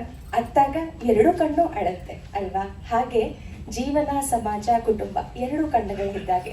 ನೀವು 2 ನಕ್ಕಾಗ, 2 ಸಂತೋಷವಾಗಿದ್ದಾಗ ಸಮಾಜ, ಕುಟುಂಬ 2 ಚೆನ್ನಾಗಿರುತ್ತೆ. ಹಾಗೆ ನಾವು ಅತ್ತಾಗ ಸಮಾಜ ಕೂಡ ಅಳುತ್ತೆ, ಬಡವಾಗುತ್ತೆ. ಹಾಗಾಗಿ ಇಬ್ರು ಸರಿ ತೂಗಿಸ್ಕೊಂಡು ಹೋಗೋಣ. ಅವರು ಕಡಿಮೆ ಕೇಳಲಿ, ನಾವು ಕಡಿಮೆ ಹೇಳೋಣಂತೆ, ಇಬ್ರು ಸರಿ ತೂಗಿಸ್ಕೊಂಡು ಹೋಗೋಣ. ಆಗ ಮ್ಯಾರೇಜಸ್ ಬೇಗ ಆಗುತ್ತೆ ಅಂತ ಹೇಳೋಣ. ರೆಸಾರ್ಟ್ ಸಂಸ್ಕೃತಿಯಿಂದ ಈಗ ಏನಾಗ್ತಾ ಇದೆ ಅಂದ್ರೆ ಚೌಲ್ಟ್ರಿಗಳ ಧೂಳು ತಿಂತಾ ಇದ್ದಾರೆ. ನಮ್ಮ ರಾಧಿಕಾ ಅವ್ರು ಹೇಳ್ದಂಗೆ ಏನ್ ಡಿಮ್ಯಾಂಡ್ಸ್ ರೀ, ಸಿಕ್ಕಾಪಟ್ಟೆ ಡಿಮ್ಯಾಂಡ್ಸ್, 1 2. ಇದನ್ನ ತೂಗಿಸೋ ಅಷ್ಟರಲ್ಲಿ ಪಾಪ ಮಿಡಲ್ ಕ್ಲಾಸ್ ಹೆಣ್ಮಕ್ಳ ಜೀವನ ಅಂತ ಮದ್ವೆನೇ ಬೇಡ ಅಂತ ಲೆವೆಲ್ ಖಂಡಿತವಾಗ್ಲೂ ಇದಕ್ಕೆ ಬರೋದು. ಮದ್ವೆ ಮಾಡ್ಕೊಂಡ್ರೆ ಅಪ್ಪ ಬರೋ ಮನೆ ಆಸ್ತಿ ಎಲ್ಲ ಮಾರ್ಕೊಂಡು ಬೀದಿಗೆ ಬರ್ಬೇಕಾಗುತ್ತೆ. ನನ್ನ ಮದ್ವೆಯಿಂದ ನಮ್ಮ ಅಪ್ಪ ಅಮ್ಮ ಬೀದಿಗೆ ಬರ್ಬೇಕಾ ಅಂತ ಕೇಳ್ತಾರ್ರಿ ನಮ್ಮ ಹೆಣ್ಮಕ್ಳು. ಅದಕ್ಕೂ ಮುಂಚೆ ಈಗ ಬ್ರೋಕರ್ಗಳ ಹತ್ರ ಜಾತಕ ಕೊಡಕ್ ಮುಂಚೆನೆ ಕೇಳ್ತಾರ್ರಿ ಹೆಣ್ಮಕ್ಳು. ಅಪ್ಪ ಅಮ್ಮ ಜಾತಕ ಕೊಟ್ಟ ತಕ್ಷಣ ಕೇಳ್ತಾರೆ ಎಷ್ಟು ಕೋಟಿಗಿದ್ದೀರಾ ಅಂತ. ಏನ್ರಿ ಅದು ಕೋಟಿ? ಅಲ್ಲ ಅದೇನ್ ಕೋತಿನಾ? ತಕ್ಷಣಕ್ಕೆ ಸಿಗ ಕೋತಿನೇ ಇಟ್ಕೊಳಕ್ ಹೋದ್ರೆ ಸುಮ್ಮನ್ ಬಿಡುತ್ತ ನಮ್ಮನ್ನ ಪರ್ಚುತ್ತೆ. ಇನ್ ಕೋಟಿಗಳು ಅಂದ್ರೆ ಅದೇನು ಕಡ್ಲೆ ಬೀಜನೇನ್ರಿ ಸಿಗೋದಿಕ್ಕೆ? ಎಷ್ಟು ಕೋಟಿಗಿದ್ದೀರಾ ಅಂದ್ರೆ ಏನ್ರಿ ಅರ್ಥ? ನಿಮ್ ಹುಡುಗಿ ಒಳ್ಳೆಯವಳ, ಹೇಗೆ ಗುಣ, ಏನ್ ಓದಿದಾಳೆ, ಏನ್ ಕೆಲಸ ಮಾಡ್ತಿದ್ದಾಳೆ ಅಂತದ್ ಯಾರಿಗೂ ಬೇಡ. ಎಷ್ಟು ಕೋಟಿಗಿದೆ, ಅವ್ರ ಅಪ್ಪಂಗೆ ಎಷ್ಟು ಬಂಗ್ಲೆ ಇದೆ. ನಾವು ಮದ್ವೆ ಯಾವ ಮಟ್ಟದಲ್ಲಿ ಕೇಳ್ತೀವಿ ಅದನ್ನ ಮಾಡ್ಕೊಡೋಕೆ ಅವರು ತೂಗ್ತಾರ? ಇಷ್ಟೇ ರೀ ನೋಡೋದು, ಬರೀ ದುಡ್ಡಿನ ಮೇಲೆ ಎಲ್ಲ ಇವತ್ತು ನಿಂತಿದೆ.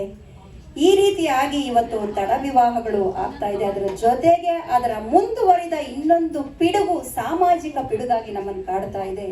ಅದು ಸಹಜೀವನ. ಅಂದ್ರೆ ಮದುವೆ ಆಗದೇನೆ ಹುಡುಗ ಹುಡುಗಿ ಜೊತೆಲಿರೋದು. ನೀವು ಕೇಳ್ಬೋದು, ಅದೆಲ್ಲೋ ಫಾರಿನ್ ಅಲ್ಲಿ ಇದೆ, ಇಲ್ಲಿ ಎಲ್ಲಿ ಬಂದಿದೆ ಅಂತ. ಖಂಡಿತವಾಗ್ಲೂ ಬಂದಿದೆ. ಈಗ ನಮ್ಮ ಕಾಲು ಬುಡದಲ್ಲೇ ಇದೆ ರೀ. ಇನ್ನು ಗಡ್ಡಕ್ಕೆ ಹತ್ಕೊಳಕ್ ಬೆಂಕಿ ಎಷ್ಟು ದಿವಸ ರೀ ಬೇಕು? ಒಂದು ಉದಾಹರಣೆ ಅಂದ್ರೆ, ನಮ್ಮ ಪಕ್ಕದ ಮನೆಯಲ್ಲಿ 1-2 ವರ್ಷದಿಂದ ಹೊಸ ಒಂದು ಜೋಡಿ ಬಂದು ಸಂಸಾರ ಮಾಡ್ತಾ ಇತ್ತು. ನಮಗೂ ಗೊತ್ತಿಲ್ಲ, ಹೊಸದಾಗಿ ಬಂದವರಲ್ವಾ, 2 ವರ್ಷದಿಂದ ಅವರು ಮಾತುಕತೆ ಎಲ್ಲ ಆಡ್ತಾ ಇದ್ವಿ. ಈಗ ಮೊನ್ನೆ ಬಂದ್ಬಿಟ್ಟು ಇನ್ವಿಟೇಷನ್ ಕೊಡ್ತಿದ್ದಾರೆ ಮದುವೆದು, ಅವರಿಬ್ಬರು ಮದುವೆ. ನಮಗೆ ಶಾಕು ಏನು 2 ವರ್ಷದಿಂದ ಸುಮ್ಮನೆ ಜೊತೆಲಿದ್ದಾರೆ, ಈಗ ಮದುವೆ ಮಾಡ್ಕೊಳ್ತಿದ್ದಾರೆ ಅಂತ ಈ ಲೆವೆಲಿಗೆ ಬಂದ್ಬಿಟ್ಟಿದೆ.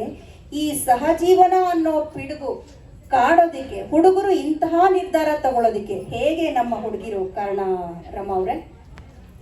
ಖಂಡಿತ ಇದೊಂದು ಪಿಡುಗೆ ಹೌದು. ಯಾಕೆ ಅಂದ್ರೆ ನಮ್ಮ ಭಾರತೀಯ ಸಂಸ್ಕೃತಿನೇ ಅಲ್ಲ ಇದು, ಹೌದಾ? ವೆಸ್ಟರ್ನೈಸೇಷನ್ ಅಥವಾ ಪಾಶ್ಚಾತ್ಯೀಕರಣದಿಂದ ನಾವಿವತ್ತು ಎಷ್ಟು ಇನ್ಫ್ಲೂಯೆನ್ಸ್ ಆಗ್ಬಿಟ್ಟಿದೀವಿ ಅಂತಂದ್ರೆ ಅಲ್ಲಿ ಏನ್ ಮಾಡಿದ್ರು ಅದು ನಮ್ಗೆ ಫ್ರೀಡಮ್ ಅನ್ಸುತ್ತೆ.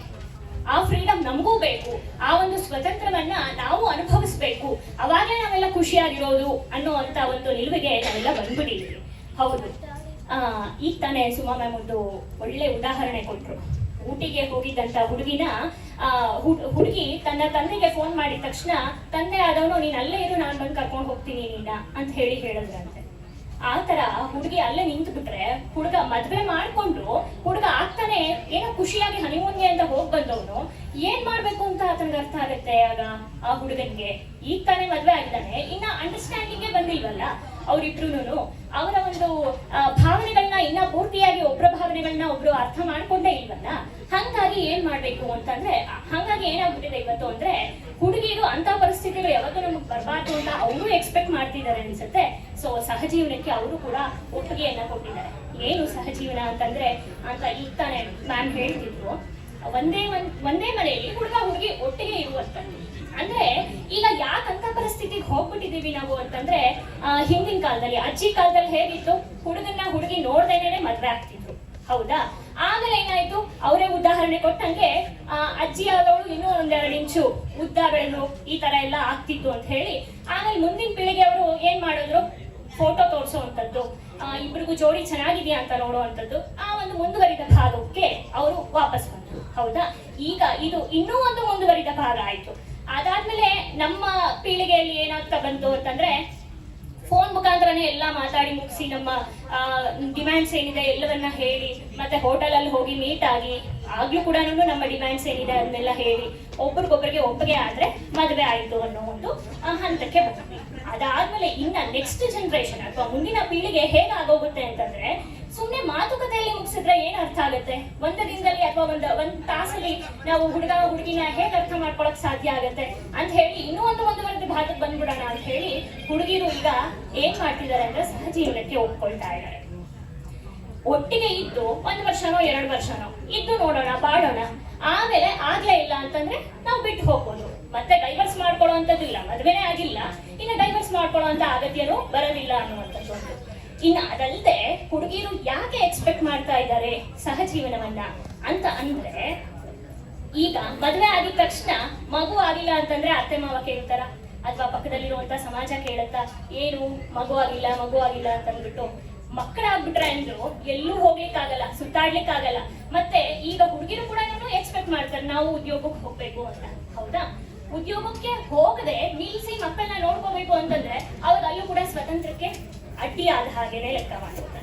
ಹಾಗಾಗಿ ಈಗ ಹುಡುಗಿರು ಕೂಡ ಲಿವಿಂಗ್ ಇನ್ ರಿಲೇಷನ್ ಅಲ್ಲಿ ಆರಾಮಾಗಿದ್ದು, ಸಹಜೀವನದಲ್ಲಿ ಆರಾಮಾಗಿದ್ದು, ಎಷ್ಟು ವರ್ಷ ಬೇಕೋ ಅಷ್ಟು ವರ್ಷ ಎಂಜಾಯ್ ಮಾಡೋಣ, ಎಲ್ಲಿ ಬೇಕೋ ಅಲ್ಲಿ ಹೋಗೋಣ, ನಮ್ಮ ಸ್ವತಂತ್ರಕ್ಕೆ ಯಾವುದು ಧಕ್ಕೆ ಬರದೇ ಇರುವಂತ ಆರಾಮಾಗಿ ಇದ್ಬಿಡೋಣ ಅನ್ನೋ ಪರಿಸ್ಥಿತಿಗೆ ಅವರು ಬಂದ್ಬಿಟ್ಟಿರೋದ್ರಿಂದ ನಮ್ಮ ಸಂಸ್ಕೃತಿ ಏನಿದೆಯಲ್ಲ ಅದೆಲ್ಲ ನಾಶ ಆಗ್ತಿದೆ ಅಂತ ಹೇಳೋದಕ್ಕೇನೆ ಇಷ್ಟಪಡ್ತೀನಿ. ಹಾಗಾಗ್ತಿದೆ.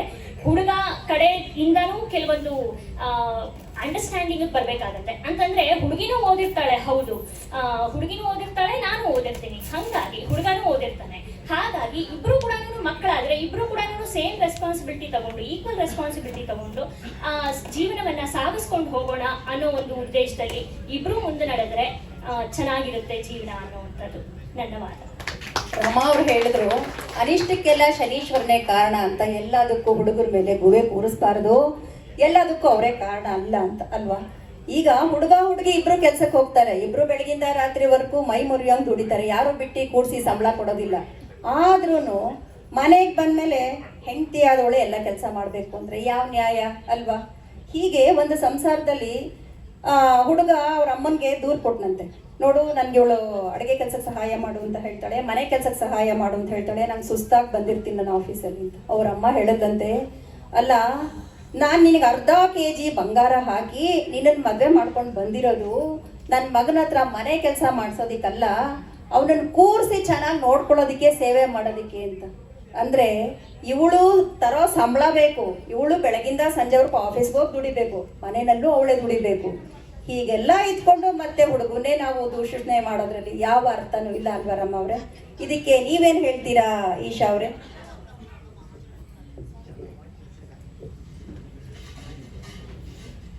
ಈಗಿರೋ ಪೀಳಿಗೆಯಲ್ಲಿ ನಾವು ಜಾಸ್ತಿ ಜನರು ಸಂಬಂಧಗಳ ಜೊತೆಗಿಂತ ಯಂತ್ರಗಳು, ಫೋನ್, ಮೊಬೈಲ್, ಲ್ಯಾಪ್ಟಾಪ್, ಐಪ್ಯಾಡ್ಸ್ ಇಂಥವುಗಳ ಜೊತೆ ಬೆಳೆದಿರೋದು ಜಾಸ್ತಿ.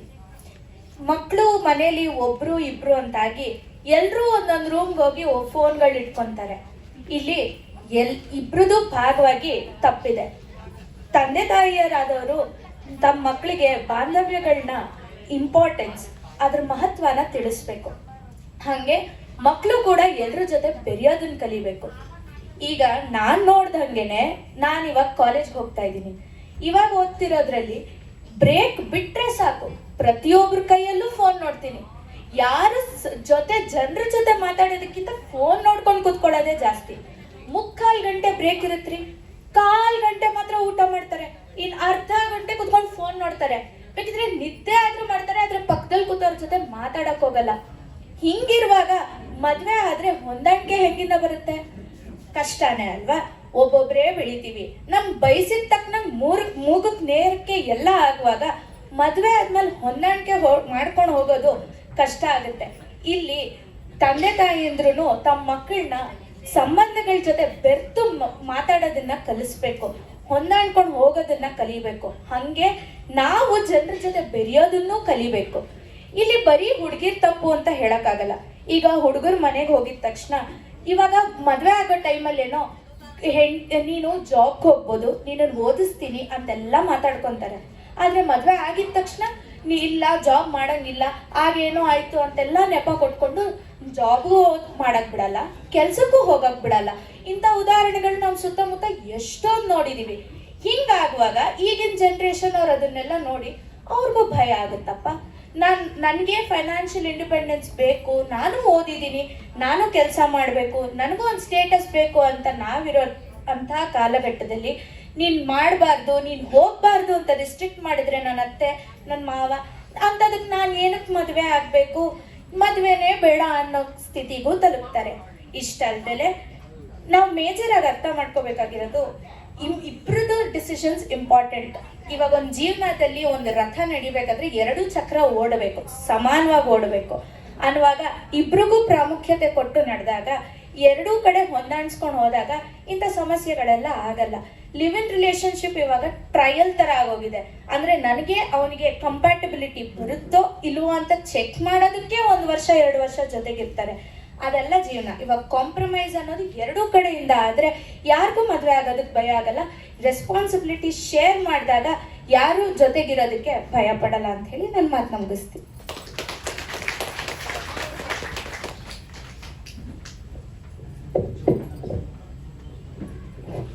ರಮಾ ಅವ್ರು ಹೇಳಿದ್ರು 2 ಕೈ ಸೇರಿದ್ರೇನೆ ಚಪ್ಪಾಳೆ ಅಂತ. ಇನ್ನೂ ಒಂದು ಮುಖ್ಯವಾದ ಅಂಶ, ಈ ಸಮಸ್ಯೆಗೆ ಬರೀ ಹುಡುಗರು ಕಾರಣ ಅಲ್ಲ, ಹುಡುಗಿರೋ ಕಾರಣ ಅಲ್ಲ, ಮೊಬೈಲ್ ಕೂಡ ಅಲ್ವಾ? ಅದರ ದಾಸರಾಗ್ತಾ ಇದ್ದೀವಿ ಎಲ್ಲರೂ. ಹಾಗಾಗಿ ಇದು ಕೂಡ ಅಷ್ಟೇ ನಮ್ಮ ಇವತ್ತಿನ ಸಮಸ್ಯೆಗಳಿಗೆ ಮೂಲ ಕಾರಣ ಕೂಡ ಆಗ್ತಾ ಇದೆ.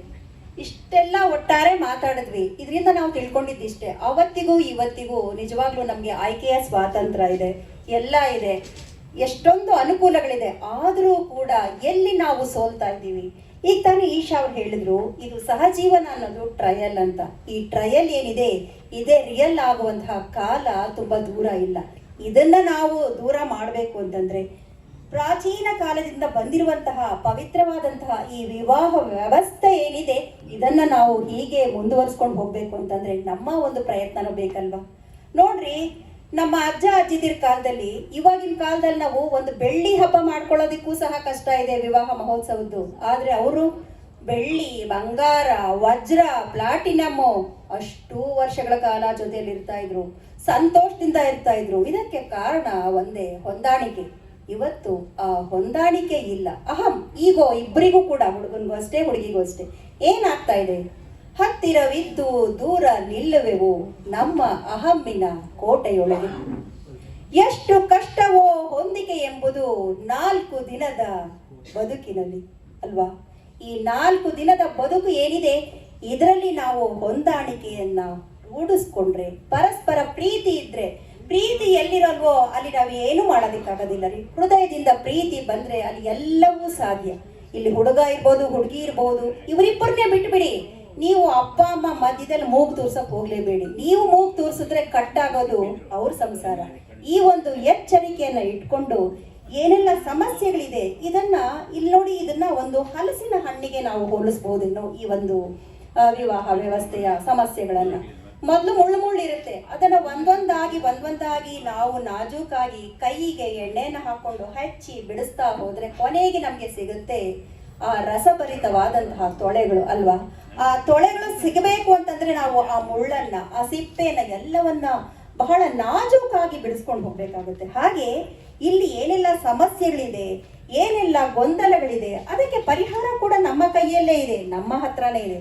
ಅದನ್ನ ನಾವು ಒಂದೊಂದಾಗಿ ಮಾಡ್ತಾ ಹೋದ್ವಿ ಅಂತಂದ್ರೆ ಈ ವಿವಾಹ ವ್ಯವಸ್ಥೆ ಇನ್ನು 100 ಕಾಲ 1000 ಕಾಲ ಈ ಭೂಮಿಯ ಮೇಲೆ ಬದುಕು ಇರುವವರೆಗೂ ಸಹ ಹೀಗೆ ಮುಂದುವರ್ಸ್ಕೊಂಡು ಹೋಗ್ಬೋದು ಅಂತ ಹೇಳೋದಕ್ಕೆ ಇಷ್ಟಪಡ್ತೀನಿ.